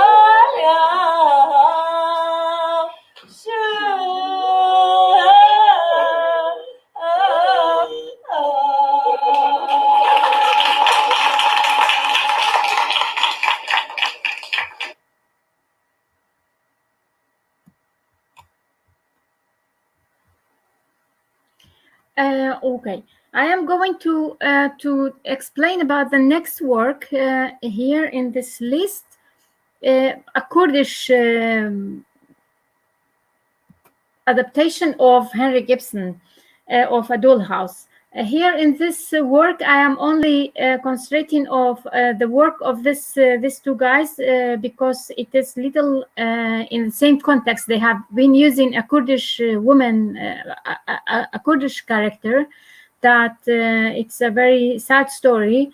The work is have played in 2011, both with the Norwegian actors and also the Kurdish actors. This was a work that have been, we have, I don't know how much you know, the Yazidi people that have been attacked by Muslims before, even from the Kurdish Muslim people, and now also from the Daesh or ISIS in 2014, and they were take many thousand of their women. So they massacred them. They used them as sex slaves. However, this work is before this genocide in 2014. But of course, they became very known. And they had a woman that's called Dua. She loved a Muslim boy, and of course, it's forbidden for them to marry another man than Yazidi, because they are not Muslim, they are Yazidi. They are the very old Kurdish religion and Kurdish people, of course. But this is a true story. When she loved this guy, and they couldn't accept that, and they kill her, of course. And this became a very bad story for the Yazidi people because they killed this woman. And this director, he is a Kurdish man living in Norway, and with another director in Kurdistan, they just adapted this work and put these two in discussion. What's the problem? When I was doing my master's some years ago, I was asking why we are not playing Ibsen so much in our countries, because we are like studying it in schools, in the universities, but we are not staging Ibsen a lot in our stages, in the theaters. Why? What's the reason of this? And I was like going through these things when I was searching why we don't have so many performances of Ibsen. And then I discovered, because it's a lot of layers that maybe we don't have time to talk about these issues here. But one of the things is because the problem of the women's problems in the society, in the Kurdish society, is much higher and more complex than the feminism or the women issues in West or in even in Ibsen's time was much easier than the Kurdish situation now, and that's why they are discussing. Noura, she's only living in the house, but Dua is being killed, stoned. Actually, they stoned her, and she died by stoning. And this director, discussing this issue here. It was a. I don't have a very good video. The video is very bad because they have not had a good equipment to film work very well. But I have some photos here that it's showing that what they are doing with here. She's discussing with Noura her problem and Noura's problem. Of course, her problem is much higher. And here you see this photo from left. It is Noura. She's giving back the ring to Turval, the Norwegian one, and the other one is Noura sitting and reading about Dua, that she's killed, that you see her body is on the stage, and she's in a prison, but she didn't get prison. They just stoned her and she died. And actually, I love this performance because it is a so deep discussion between two cultures and how the diverse is in these two cultures and what's the problems.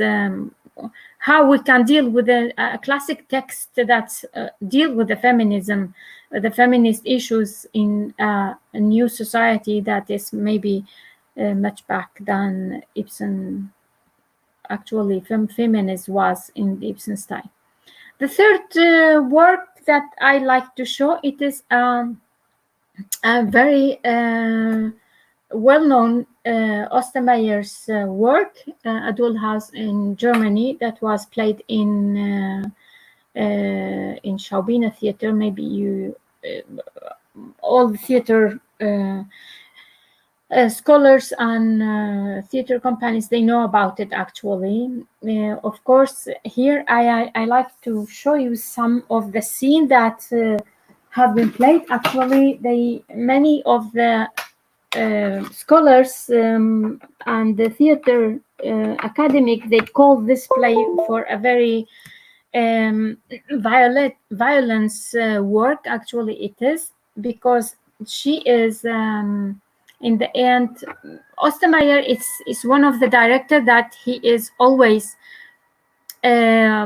like we can say taking all the dust from the Ibsen's work, that it's he's bring out all the things that's written about Ibsen, and in a way that that he will make it very daily in in our time, because many of he's putting it in a nowadays actually context. The play also is almost 2 hours. I cannot show all of it, but I will show some of it. I just want to bring here. It was a lot of video and photos too.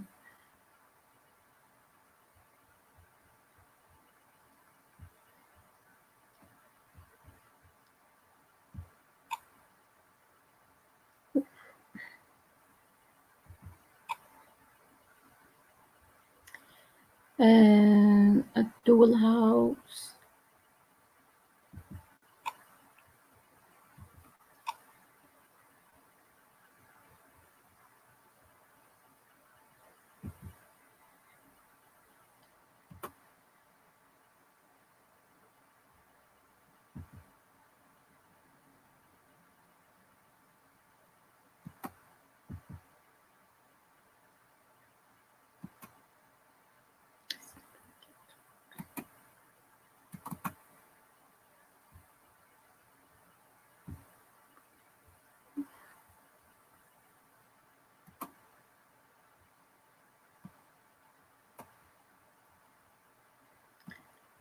Okay, it is what's the problem here? It was working today.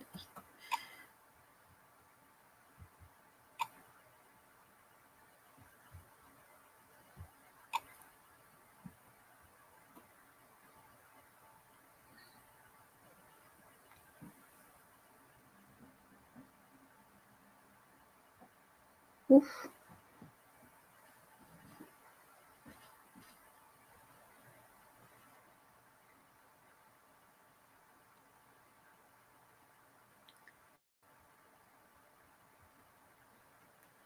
Is there any problem, ma'am? Yeah, it disappeared here, but I am doing it. I don't know why it disappeared, the video. Okay, until this is coming back, I will talk a little about another slide. I will talk about the Ibsen's this dollhouse in Kurdistan until this will come up again. I'm working with it. Okay. I can say how the dollhouse have been presented in the Iraq. I am of course Kurdish, if you know about in the Kurdish part in the Iraq, from Iraq, and we get with the Kurdish people, we get the Ibsen the first time in Arabic from Baghdad, and Baghdad also we get it from Egypt. And Egypt get it from England and France because there were scholars, they were studying there, and they bring it back and translate it.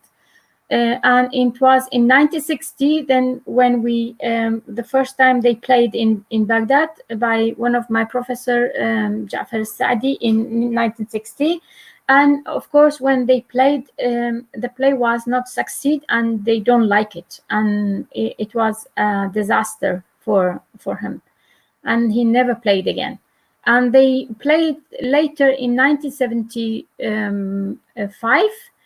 Also, they played in the Women's Day. It was also not very succeeded. And then they never played again in Baghdad since 1975. So the play came to Kurdistan for the first time. They played in 1997. So they played in these years that you have seen from the screen.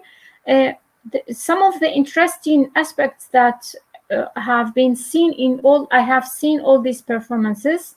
The one from 2009 from Duhok, it's a city in the north of Kurdistan, the south of Kurdistan, that's the north of Iraq, it's the neighbor of Turkey.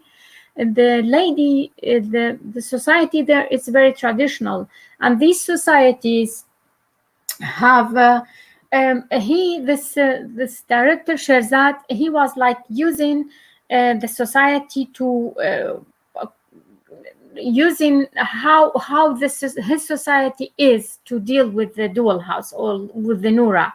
He was like it's always about the ending, how the situation, how the play ends. And in his work, in his adaptation, he was like using buying a lot of gold for Noura to not leave him. But because in this area, the women used to get a lot of gold when they are married, and that's why he did the same. And when he did this also, but she left the house, and he get a lot of rejection or a critic from the society, especially from the men, that how you can do this to on the stage, then you are like encouraging our wives to go from us, however we are doing for them. And he get a lot of critic because of that, and I think he's succeeded a lot because he just did this. And this one that I talk about, and another one, it's the last one, that's 2019. Actually also he made a lot of he could understand the text much better than the previous directors, because he used a lot of like interaction between Noura and Turval, and he was using the examples from his own society, his own city, how they were talking, man and women talking to each other when they are fighting or have problems. and that's why also the many of the male audience, they wrote that they were very nice, very glad that they had not their wife with them to see this performance, because otherwise they had learned a lot of issues that they don't like. And now I think I get my video, and I hope so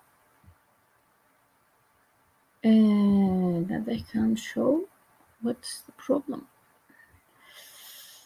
It's pity if I cannot play it. Oof.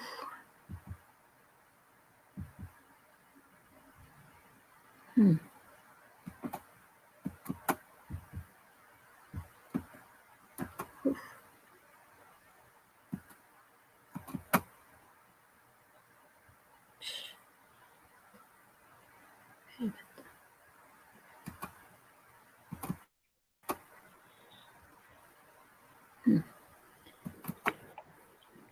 No, I think I cannot show it. I don't know why. The Thomas Ostermeyer's work, I cannot show it. I don't know what's the problem. Excuse me, ma'am. Sorry to interrupt. Yeah. If you are not getting the video, no problem, ma'am. You can just continue, as we are running short of time as well. So you can just continue, ma'am. Okay, I wanted to show this play because actually it's very, very important. It is dealing with our nowadays, actually Europe's, Western's culture is deal about, and how he make it like a very lively in this. And he was like not using any outsider elements. He was using all the Ibsen's quotes and sentences, and he just worked on that. And if somebody's saying this is not in the work, it is. But the ending, it is, she is killing Turval in the end, because she get drugged because she was like working very hard to pay back all this money to the bank. And nowadays she is working and she's doing a lot of things, but however the man is not accepting these issues. And the thing is here, actually he is not concentrating only about Noura, but he is also using through Linda, Christina Linda, that she is a very powerful woman. She's working and she's getting a job that a man fired for, and she's getting a job for a man. And this is, in Ibsen's time, it was never accepted that a woman can get a job for, a man be fired for a woman. But here also in 2004, Ostermeyer telling us this is not acceptable either, because when in this production, when Christina Linda telling the Krogstad, I am, we can be together again, because you know, all they had a relation before, and they couldn't marry because Christina had a family problem. She had a sick mother. She had some sisters and brothers. She had to take care about them, and that's why she couldn't marry a man that was not rich enough. And when she's finished all these problems, and she's her husband died, and now she is free to get married with Krogstad, and now Krogstad accept her, and he's crying when she's offering to move together and to be together, because she have a job, she can serve their lives. And then I wanted to show you the video because it's really beautiful when they are playing, and it is so lively. But this is why Ostermeyer is always doing amazing work with the Ibsen's performances, Ibsen's work, Ibsen's text, because he know how he actually gets a lot of attention around it and make it for our daily life. To conclude all these things, the interculture or interculturalism in Ibsen's work, especially in A Dual House, is each of these cases show theater exploring deep interweaving of cultures. The interweaving of theater cultures, as I have here is illustrated using case examples, doesn't result in homogenization or standardization of culture expression. To the contrary, new differences and diversities are brought out.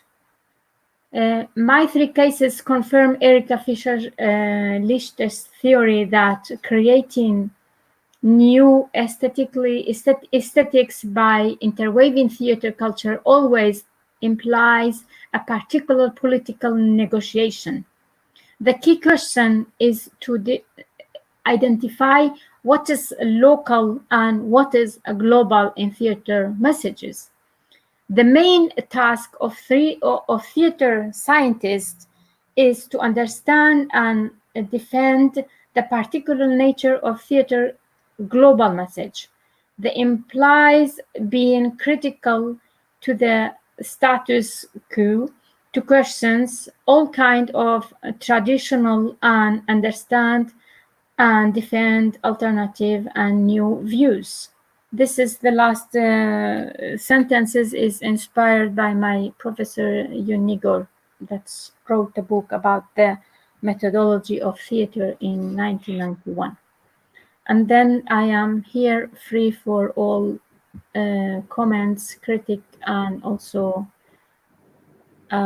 questions. Thank you.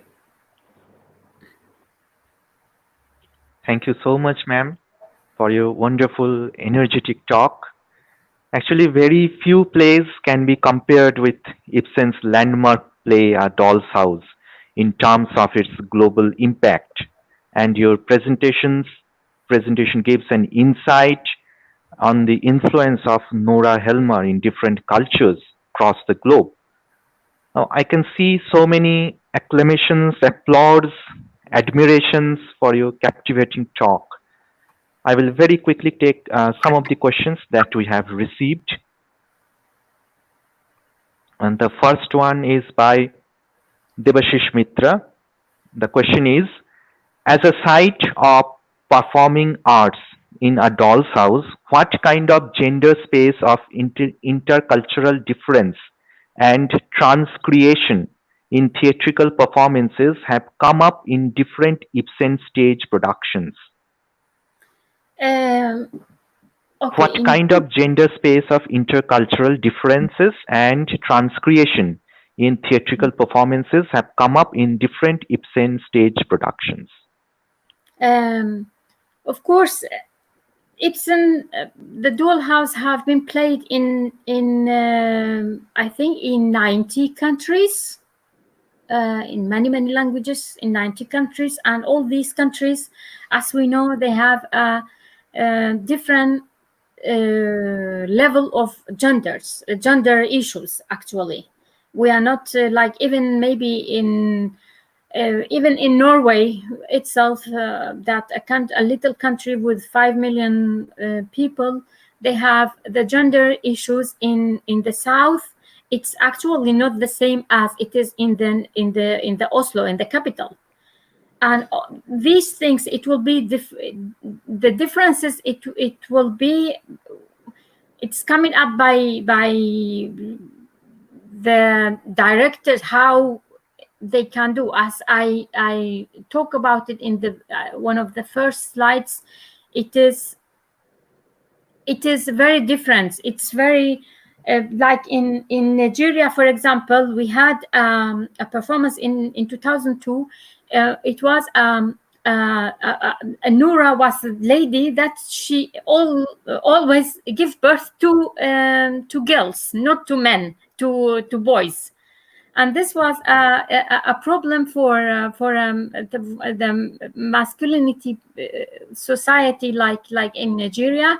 They didn't accept her as to be give only birth to girls, but she have to give birth also to boys. If not, she can be divorced, or a man can marry again, marry twice or third or fourth. I don't know how many times. Yeah. And then when they want to divorce, because he don't care about Turval, don't care because she's only giving birth to girl, but she's pregnant when this happened with the twins, and in the just last minutes they discover that the twin that she have is boys. They are not girl anymore, and this has changed all the play. Actually, they are like these gender issues in Iran, for example, because when a woman leave a man, she cannot get the children with her. The children have to stay with her husband, and because they want to make like a protest against this, she's taking the children with herself. And it depends in which, of course, and also with a black and white, this color, this is a racist problems. Now we have seen also Noura have been played as a black girl, and she's stupid, she don't understand the rule, she's fake, she's like falsing signature or doing false things, she's not honest, and she's not that this is also have been used. I don't know if I had if I answered the question. Yeah, surely, I think you had. There's one interesting question, I think, and this would be the last question that we are taking. It's by Jabi Sumi. The question is, ma'am, do you think Chinese Nora is weaker than the Western Nora because they reflect culture? And the second part of the question is, won't it be a sort of Orientalism? If I think Chinese Noura, in which Chinese? Because they have played a lot of dollhouse, not only once. I don't know which one she mean. This one I show or in general? I think the one you showed. Okay. This one, the Chinese Noura, for the first, she's not Chinese. She's Norwegian, this Noura. But Christina, she is Christina Linda, she's a Chinese. And in this play, they have shown Christina Linda very weak. But they are showing Noura very expressed and very strong, because they think she is coming from West, and this is also when I visited China, and they have this, they are like seeing this Orientalism from the Western cultures, as we have it in the Middle East also, that we always think that they think they are more than us. They are more clever, more educated, more everything than all others. And this is also you can see it in the Orientalist feminine aspects or reading in this play, of course. Yes. Thank you so much, ma'am, for this captivating session. And we had a wonderful 2 sessions with us. Thank you so much, ma'am. Thank you for joining us from Norway. Thank you so very much. Thank you. Now let us move towards the second technical session. I hope the feedback form is already circulated to you. Kindly fill the feedback form very carefully. Now let us move towards the next session. This session will be chaired by Dr. Swagata Ray. She is an Associate Professor of English from Gitanjali College of Engineering and Technology, Hyderabad, India. And we have in this session 3 paper presenters with us. First is Ms. Yasmina Melikova. She is a research scholar from the Institute of Philosophy, National Academy of Sciences, Azerbaijan. Next, we have Mr. Atanu Kumar Paul. He is an assistant professor and head, Department of English, JMS College, Munger. And then we have Ms. Srijita Roy, assistant professor, Department of Sociology, Kultoli Dr. B.R. Ambedkar College, West Bengal, India.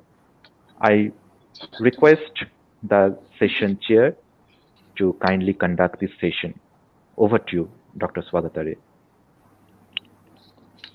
Thank you, Mr. Ghosh. First of all, good evening to one and all present here. It is indeed an honor to be the part of this August gathering. It was really very good and great to hear two of our respectable keynote speakers today. So I would like to extend my heartfelt thanks to the organizer of this e-conference and Principal Sir for organizing an international e-conference on such a subject in this critical time. I'm glad and honored to be the part of this conference as a chairperson. So thank you, Dr. Somu, for the honor. I would like to welcome you all. Today for the technical session 2, we have three eminent paper presenters. We have Yasmina Melikov as the first presenter, followed by Mr. Otonu Paul, and the final presentation will be by Ms. Srijita Roy. So before we go for the individual presentation, I would like to request all the participants to adhere to the time of 10 minutes. You will be reminded around 8 minutes of your presentation to summarize and wind up with your presentation. So here we start our second technical session. So our first speaker, Yasmina Melikova, is a research scholar in the Institute of Philosophy, National Academy of Sciences, Azerbaijan, Baku. The title of her paper is Gender, Identity and the Stage, a study of the modern theater. Yasmina, ma'am, you can start your presentation. Hello to everyone. Thanks a lot. I want to thank first organization of this webinar, of this conference about gender problems, about gender identity in modern time, because as I told before, it's very necessary for us in such difficult time when all people stay at home and don't take their activity, and to be invited in such conference, it's very glad to me. Thanks everyone. My report is named Gender Identity and the Stage, a study of the modern stage. Here I read something from my report, and also to give some examples from our Azerbaijani performances, such examples which where we can see images in such points, the images of strong or positive women, and also images of such women which are far from the society. And let's begin. Theatre is a very important and controversial space where the politics of gender identities are played out. Initially, women did not find a way to engage in theatrical productions, as the space was largely dominated by the men. The roles of women were devised and performed by the men from their perspectives, and successively those came to constitute and develop the identities of women.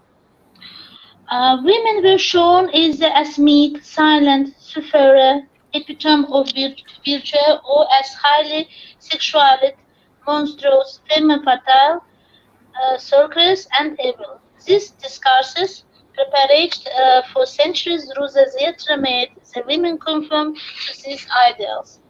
It also served to legitimize violence against women and oppressions against the weaker the sex. It is only through the modern stage that the floodgates opened and the right of women performers, actors, playwrights stepped away the theatre space. As more and more women came to the gender of theatre, women came to be portrayed from a different perspectives through the lens of the women. Sexual differences and social inequalities between the sexes in Eastern countries and conversely witness a much too active and hyperbolic bloated feminism prevailing in the West, all reflected in the modern theater. The present paper attempts to approach the gender inequalities surface in the society and the modern theater from the feminist theoretical perspectives. It also strives to answer the question of gender inequality and right achieved by women in modern times through the stage, showcasing the pressing problems posed in this place. Let's start with the fact that gender differences are differences between representatives of different genders. Usually gender differences are understood as differences between men and women, although different sets of gender are found in different cultures. In difference of the concept sex, the concept of gender directly is a social category. Therefore, gender differences in the proper sense do not include, for example, differences in genetics and physiology. There are debates in science about whether there are irrecoverable gender differences. Modern scientific data show that, in general, representatives of different genders are almost all similar to each other, and gender differences are very insignificant. Despite this, there is a tendency in both in science and in the media to exaggerate information about gender differences and underestimate or silence about gender similarities. In the 1970s, scientists discovered only 4 parameters by which small differences were observed between men and women. Recent researchers have clarified this data and found that gender differences aren't in speech abilities. There are detectable differences in mathematical abilities to spatial perceptions, and there are evidence indicating on their dependence from the effects of gender stereotypes. Many others use the word sex and gender as synonyms, focusing on a binary gender system, in which on the basis of anatomical sex are attributed one of the 2 gender roles, male or female. As noted by some researchers, the use of the word sex in relation to difference between groups of people implies that all these differences are direct consequences of biological sex, although it requires separate evidence in such assumption. Although the binary gender system is dominant in the modern world, historically it is not characteristic of all cultures of the world. In many cultures, anatomical sex does not play a key role in determining the gender role, and 3 or 4 genders are distinguished, so that gender differences in such cultures are understood very differently. Let me present to our listeners some images of progressive women moving society forward with their idea, rule, or way of thinking, and shown at different periods of time on the Azerbaijani stage in our theaters. Let's start with the play The King Lear by William Shakespeare, the famous play. Yes? Do you hear me? Let's start with the play King Lear, Shakespeare. Here we see the fate of the old king, and the attitude of his 3 daughters to him. Cornelia, the youngest daughter of the king, is a female image that, despite the rejection from the family and hostility, the alienation of the father and sisters didn't lose her humanity. Cornelia is a humanist image. Here we clearly see the idea of humanity. Also, the play Caesar and Cleopatra by Bernard Shaw. It was shown on our Russia drama theater in Azerbaijan. It was an old performance, but also I took this image because it shows us the ruler whose will and whose pyramids built an ancient Egyptian society, and also Cleopatra there looks as a clever and also a very progressive woman image. The image of Khurshud Banu Natavar in Karabakh Nama performance by author Ilyas Efendi. It also show us the ruler of Karabakh district. As we know, Azerbaijan is an old piece part of Azerbaijan Karabakh. The ruler of Karabakh, Khurshud Banu Natavar, and she also the poetess with a rich imagination, not lagging behind men in the ability to write, in the knowledge of chess, of playing chess, reading many literary books, aware of all life process, no worse than men. He is the image of a progressive woman and therefore a progressive gender beginning, female beginning, as you know. The play Almas, it's also a famous play Almas. It was written by Jafar Jabarli, our famous dramaturg writer. The name of woman of this woman character means diamond. Almas means diamond, and also her character. It also shows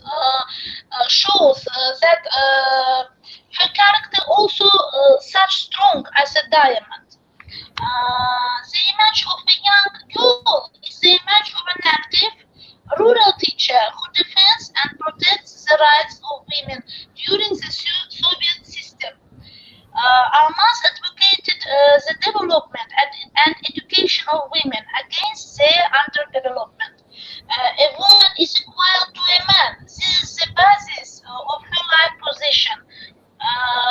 In such time, in Soviet Union time, it was when it's beginning, 20th, 30th years of 20th century. The play Hanuma. Yasmina ma'am, sorry to Yes. disturb you. Ma'am, I request you Yes. to go for the conclusion, ma'am. To the conclusion. Okay.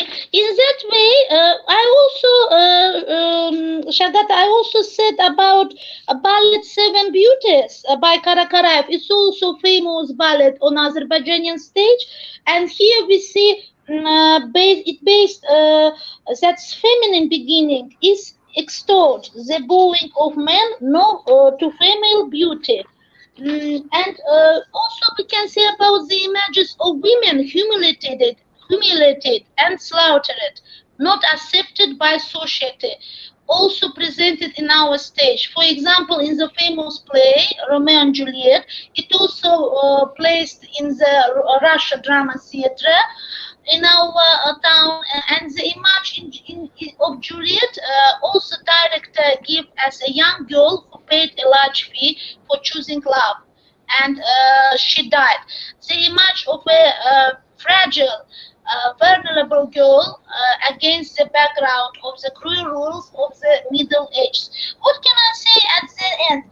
Also, there are some humiliation images of women, but I said about Leyla and Mejnun. It's a very famous opera in Azerbaijan. Also, the image of Leyla refers to scorned female characters. She could not defend her personal rights to her father and her right to love, and without coming to terms with such injustice, she dies. At the end, I can say this. Maybe my time is pass away. I only can say that issue of gender and development has interested everyone since ancient times. As far as Azerbaijani theatre is concerned, gender and sex differences were present in our performances both before and now. Just before, the specifics of these Yasmina differences ma'am, sorry to mentioned. interrupt. Ma'am, you are not audible. You are not clear, ma'am. You are not clear. Do you hear me? Ma'am, the voice is breaking. Now it is Breaking. clear, ma'am. Yeah, Now it is clear, ma'am. Clear. In that Yeah. way, what can I say? Like this, it is clear, ma'am. Like this posture. Can I, in the end, I can say that if there were no gender differences, then the freshness of the perception of the world would not be so vividly felt. Peace around us. This understanding is very important for a person who feels this world aesthetically. Maybe you don't hear me clear, but I can't read all the report, but this time full. I finished. Thanks. Thanks before. Thank you, Yasmina ma'am. Thank you so much for the presentation, and sorry for the time limit also. So here, Yes, I can speak everything. I can speak everything, but the small pieces, in small pieces. yes, ma'am. Yeah, I do understand, but okay. So we have our another speaker for today's technical session. I would like to call Otonu Paul, sir. Uh, Otonu Paul, sir, is an assistant professor and head in the Department of English, JMS College, Munger, Bihar. Today, he is going to present a paper titled Exiting the Exoskeleton of Gendered Space, a study of major women characters in Monica Ali's Bricklane. Otonu, sir, the stage is all yours. Thank you, ma'am. Before I start reading my paper out to the audience, I would like to express my sincere thanks and gratitude to the chairperson and convener of the e-conference. And at the same time, I also express my regards to the chairperson of this technical session, to you, ma'am. My paper, I have entitled it as Exiting the Exoskeleton of Gendered Space, a study of major women characters in Monica Ali's Bricklane. Monica Ali's Bricklane is her debut novel. Those who are not familiar with the novel, we can read it against post-colonial grain. We can find also parallel with 19th century Bildungsroman narrative in it. Even many critics also go to the extent of interpreting it as a story about globalization. At first, I would like to stress upon some basic tenets of feminist literary and cultural theory. Feminist literary and cultural theory draws a link between the representation of women in art and the real material conditions in which they live. Feminism's key assumption is that gender roles are predetermined and the women is trained to fit into those roles. Women in any social and cultural context assumes the role her society and cultural encapsulate for her. As a child, she performs the role of an obedient daughter. As a dutiful wife, she has to take care of her household and give birth to hopefully male offspring. And as a careful mother, she rears her children. Social and cultural structures like religion, the family, education, knowledge system convince the women that they are the bearers of culture and society. These structures seem to them never apparently oppressive. Rather, they are more or less ideological. The women follow the rules set for them by society. They get to know of their own hearts, only when their own dreams and cravings are dashed against the harsh social reality. Unless and until they are on globalized soil or in a liberal city, as we find in this novel, they cannot rise of the traditional patriarchal society. Women in this novel function and do not function as the direct representation of their cultural bearing. Hasina, at first, serves as a foil to her siblings' docile acceptance of fate. Refusing to enter into an arranged marriage, she elopes with the nephew of the local sawmill owner. She is all for love. Uh, she says, even we have nothing, I happy, I have love, love is happiness. In her broken English, because she was not educated so much. Uh, Sometimes I feel to run and jump like goat, and he compares and she compares love marriage maybe it's better called something else than love. In real marriage, it grows slow. Habits sit together, give bit here, take bit there. That is how it come at work. Thus, I want to highlight that she refuses to play the role ascribed to her in the society. She is among those who choose to express their sexuality or procreate, quote unquote, procreate with the wrong men, as a critic says. But in a phallocentric society, there is no shortage or no dearth of men like Mr. Chaudhary, father figure who, disguised as a deliverer, ultimately defiles her in the form of a devil, rapes her, and no surprisingly assesses the society in turn. These boys around pretty girl like walks to flame. They cannot help it. Through Hasina's story, it is the conviction of Bangladeshi society that Ali portrays. Love marriage results in pain, loss, and failure.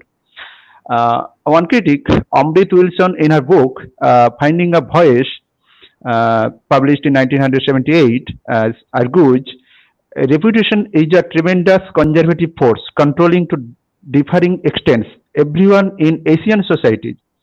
It is related directly to male pride or izzat. And Najnin, the protagonist, represents several female aspects within Bengali social, cultural, and ethnic structures. And Chanu's strictures against her participation in the public sphere reflect the Bengali traditions pertaining to the reputation of the husband within the Bangladeshi community. Najnin's benumbed silence veneers only her growing resentment when Chanu responds to her request. I am quoting, why should you go out? If you go out, 10 people will say, I saw her walking on the street and I will look like a fool. Personally, I don't mind if you go out, but these people are so ignorant. What can we do? You know, so many utterances are there. Chanu's attitude here is nothing but reminiscent of Muslim Bengali traditional attitude of Parda.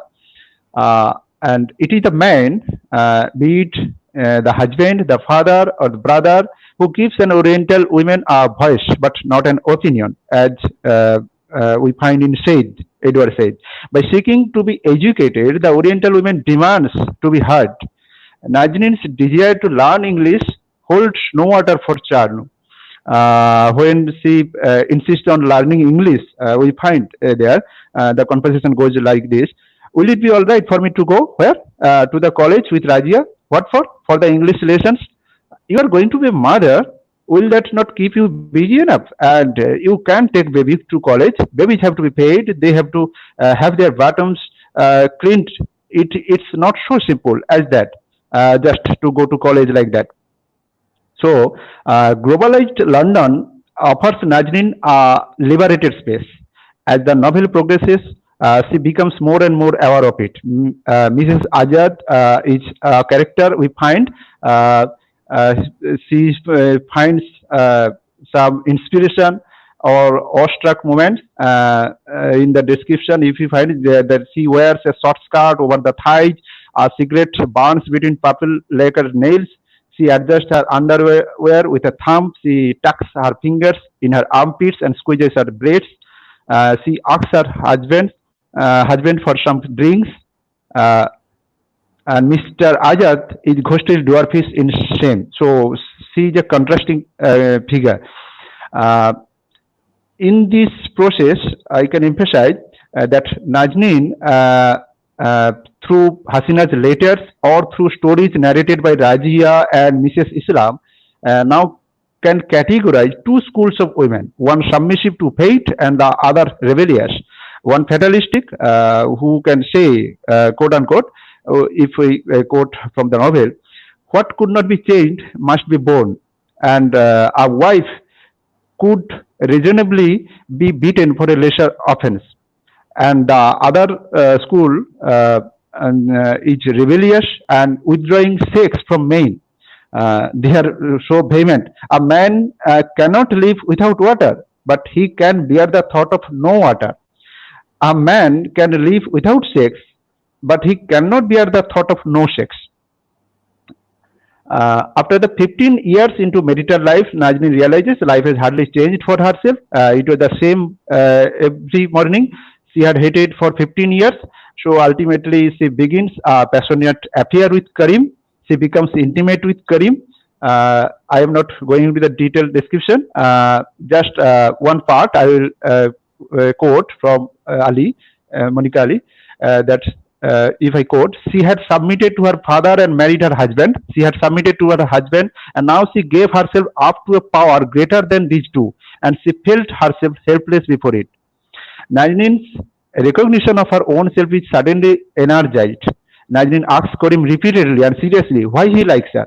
Karim answers, "You are the real thing." And this very answer sounds like what she overheard Janu speak to some relative over the telephone just after the marriage. I quote, "She is an unspoiled girl from the village, not tall, not short, hips are a bit narrow, but wide enough, I think, to carry children. All things considered, I am satisfied." Suddenly her Sorry yes, to sir. interrupt, sir. Sir, could you Uh, please wind up or hurry up with yeah, ma'am. I have just entered into the conclusion part. I think in a couple of minutes, Okay. I hope I Thank can you. do. Thank you, sir. Suddenly her, okay, ma'am. Suddenly her entire being is lit up with anger. I will decide what to do. I will say what happens to me. I will be the one. She decides that she must break off her relationship with Karim. She also says to Chanu, "I can't go with you." She is her own self. She can order Karim, sit up straight. I am not part of the show. She can also treat in the public realm. She is broken. She has broken through the gendered skin. She can identify herself with the women in the platform, the one in high-heeled boots, jeans, and denim jacket. She is in no way subservient either to a patriarchal society or to Western consumerism. She is on par with this. At the end of the novel, Najnin is preparing for skating, which symbolizes the ultimate freedom. A butterfly is ready to fly. The novel ends with an image, a sari wearing ice skating women. All the major women in Brick Lane experience linguistic, religious, and gender hegemony as long as they belong exclusively to their own culture. But they elaborate strategies of selfhood to move out of this gender space, and ultimately they are liberated. Here I conclude, ma'am. Thank you. Thank you so much, Atanu sir, for this particular presentation. Now we have our last presenter, Miss Srijita Roy. Miss Srijita Roy is an eminent researcher. She works as an assistant professor in the Department of Sociology, Kultoli Dr. B.R. Ambedkar College, West Bengal, India. Today she will be presenting her paper entitled Portrayal of Women Characters in the Novels of Suchitra Bhattacharya. Ma'am, the stage is all yours.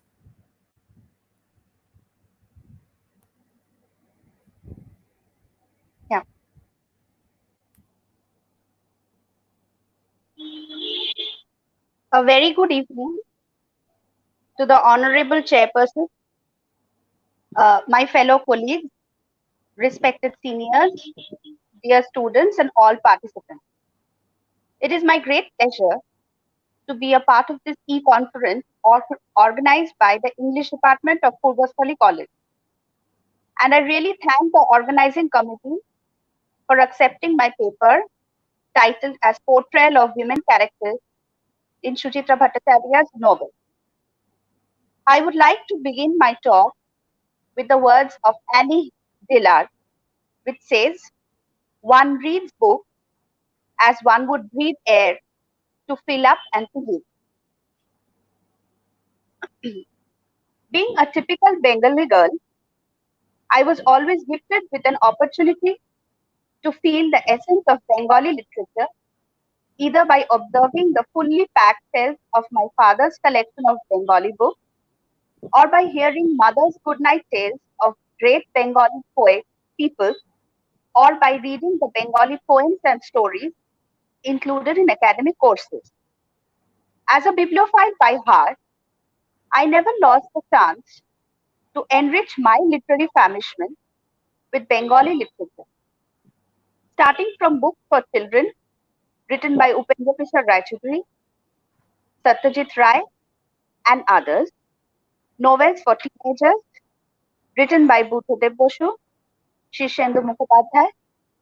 Every miraculous piece of Bengali literature has shaped my feelings, emotions, perspective, and opinion to a great extent. Literature has witnessed the roles of women even evolving through ages, but until recent time, most of the published writers were men, and the portrayal of women literature without doubt, but a lot of it has to be blamed on the fact that in the ancient world, literacy was strictly limited, and the majority of those who could write were men. However, the contribution of women to the oral folklore cannot be taken for granted. In folk song, stories, poetry, and literature in general, women's writings, which have generally been on the periphery of literary studies, has emerged in the postmodern era as one of the major areas of interest, especially among women. It is because these writings depict the common condition of invisibility resulting from sexual politics that women are drawn towards it. In this exhilarating journey to explore the literary treasures of Bengali culture, I have Srijita, read ma'am, sorry to disturb you. Yeah, Ma'am, you are not clear. yeah. Voice Actually, is breaking, ma'am. it is getting echoing. The voice is echoing. Yes, ma'am. I'll just check. Hello, is it clear now? Yes, ma'am. Very much clear. Is it better? Yes, ma'am. Much better. Okay. Thank Okay, you, ma'am. thank you, Thank ma'am. you. In this exhilarating journey to explore the literary treasures of Bengali culture, I have read numerous books written by women writers in Bengali, and every time my belief in the power of women escalated a level up. I think that every lover of Bengali literature must read the works of some of the stupendous women writers who combine aesthetics with issues to produce some of the most compelling literature of all times.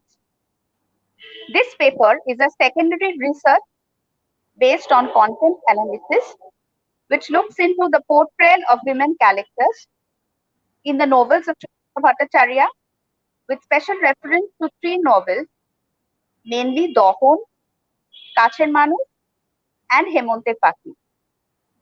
Suchitra Bhattacharya is one of the important Bengali writers of recent times. She, with her exceptional writing skill, has created a unique place in modern society. She was one of the prominent Bengali women writers of recent times. She was interested in writing from her childhood. She became one of the popular writers of Bengal after publication of the novel Kacher Dewal. She received several awards, including Bhuban Mohini Medal and even a national award. Her writing focuses on contemporary social issues. She is a perceptive observer of the changing urban milieu, and her writing closely examines the contemporary Bengali middle class, crisis in human relationships, and the changing values of the present era, along with the degeneration of the moral fiber of the society in the backdrop of globalization and consumerism, are depicted in her prose.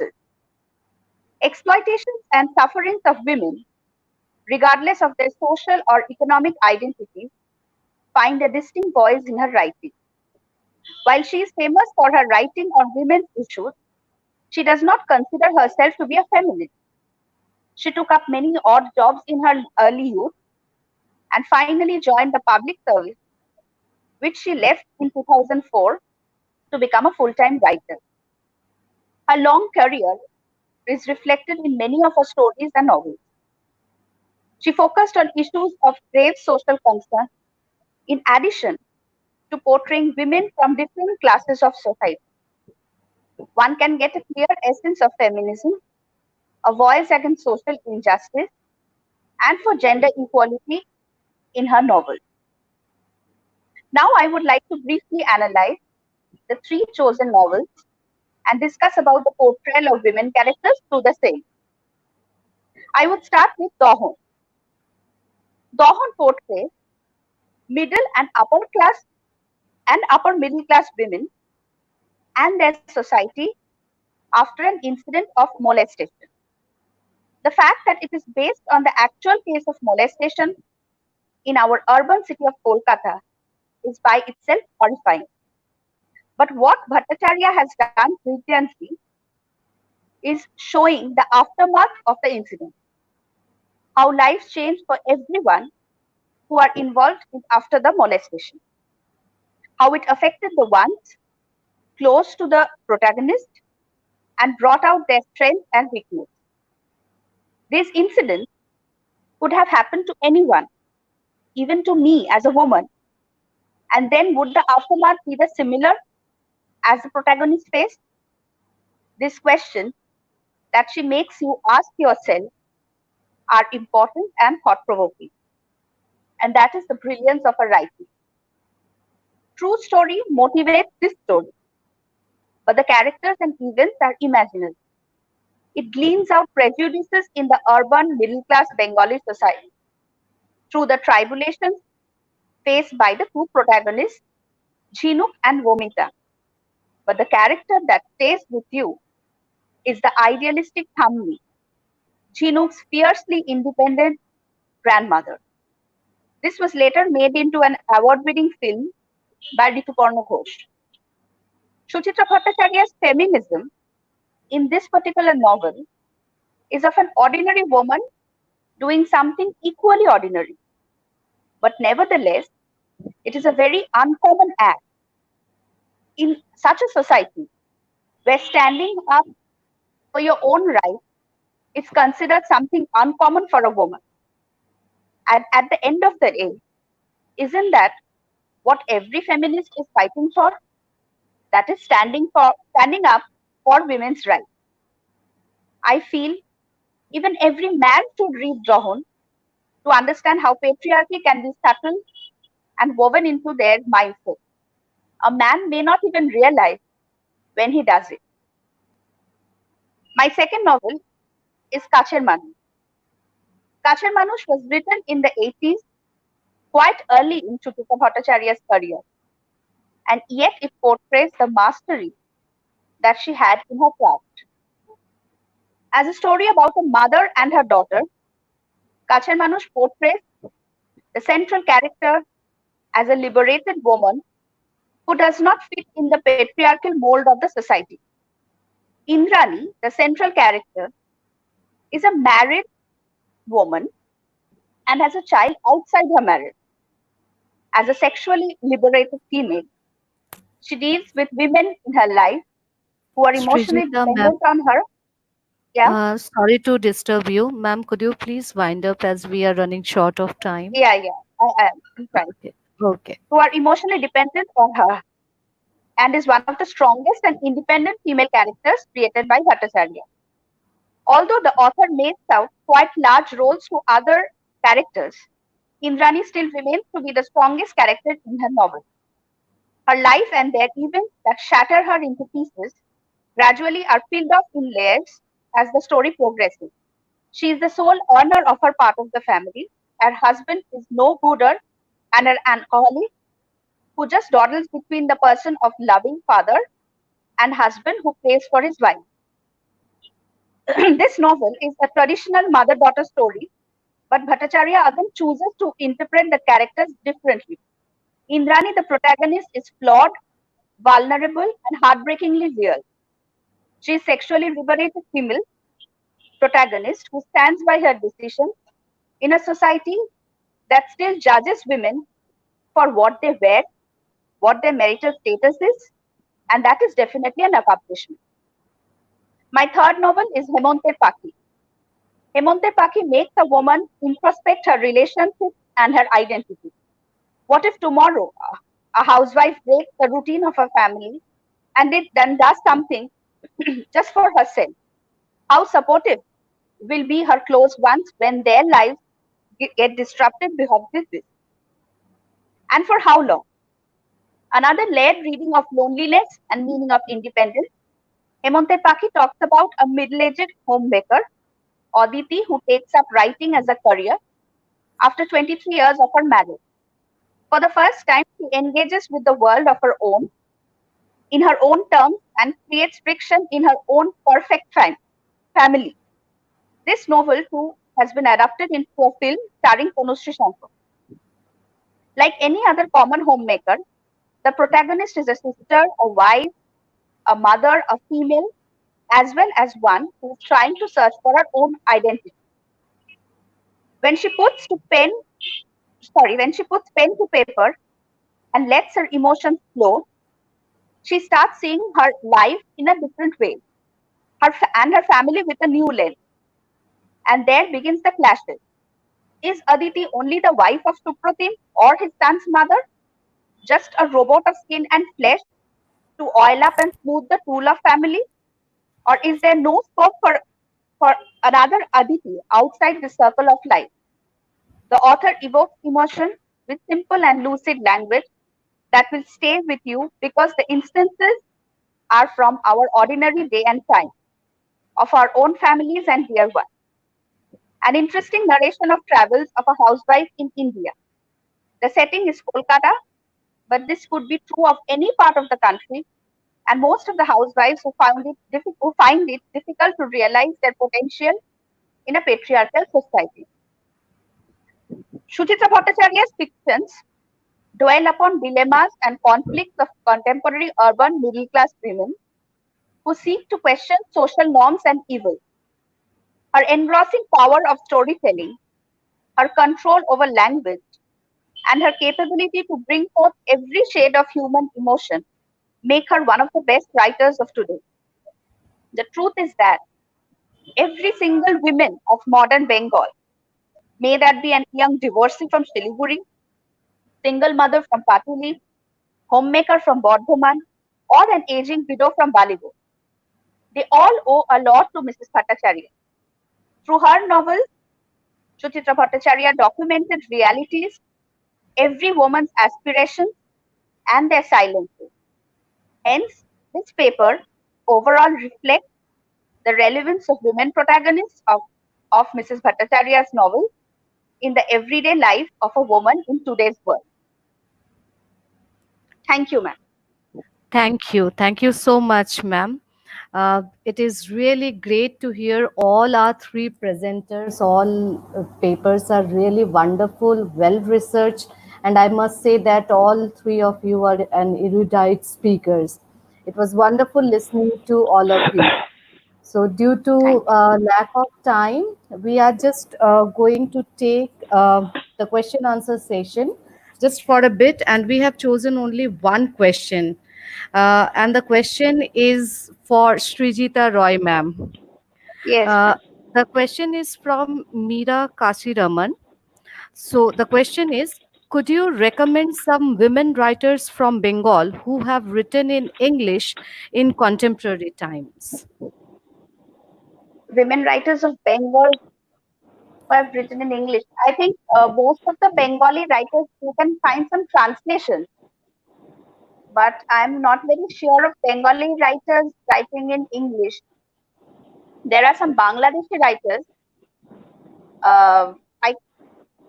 If you give me your mail ID, I'll just search for and send you some mail.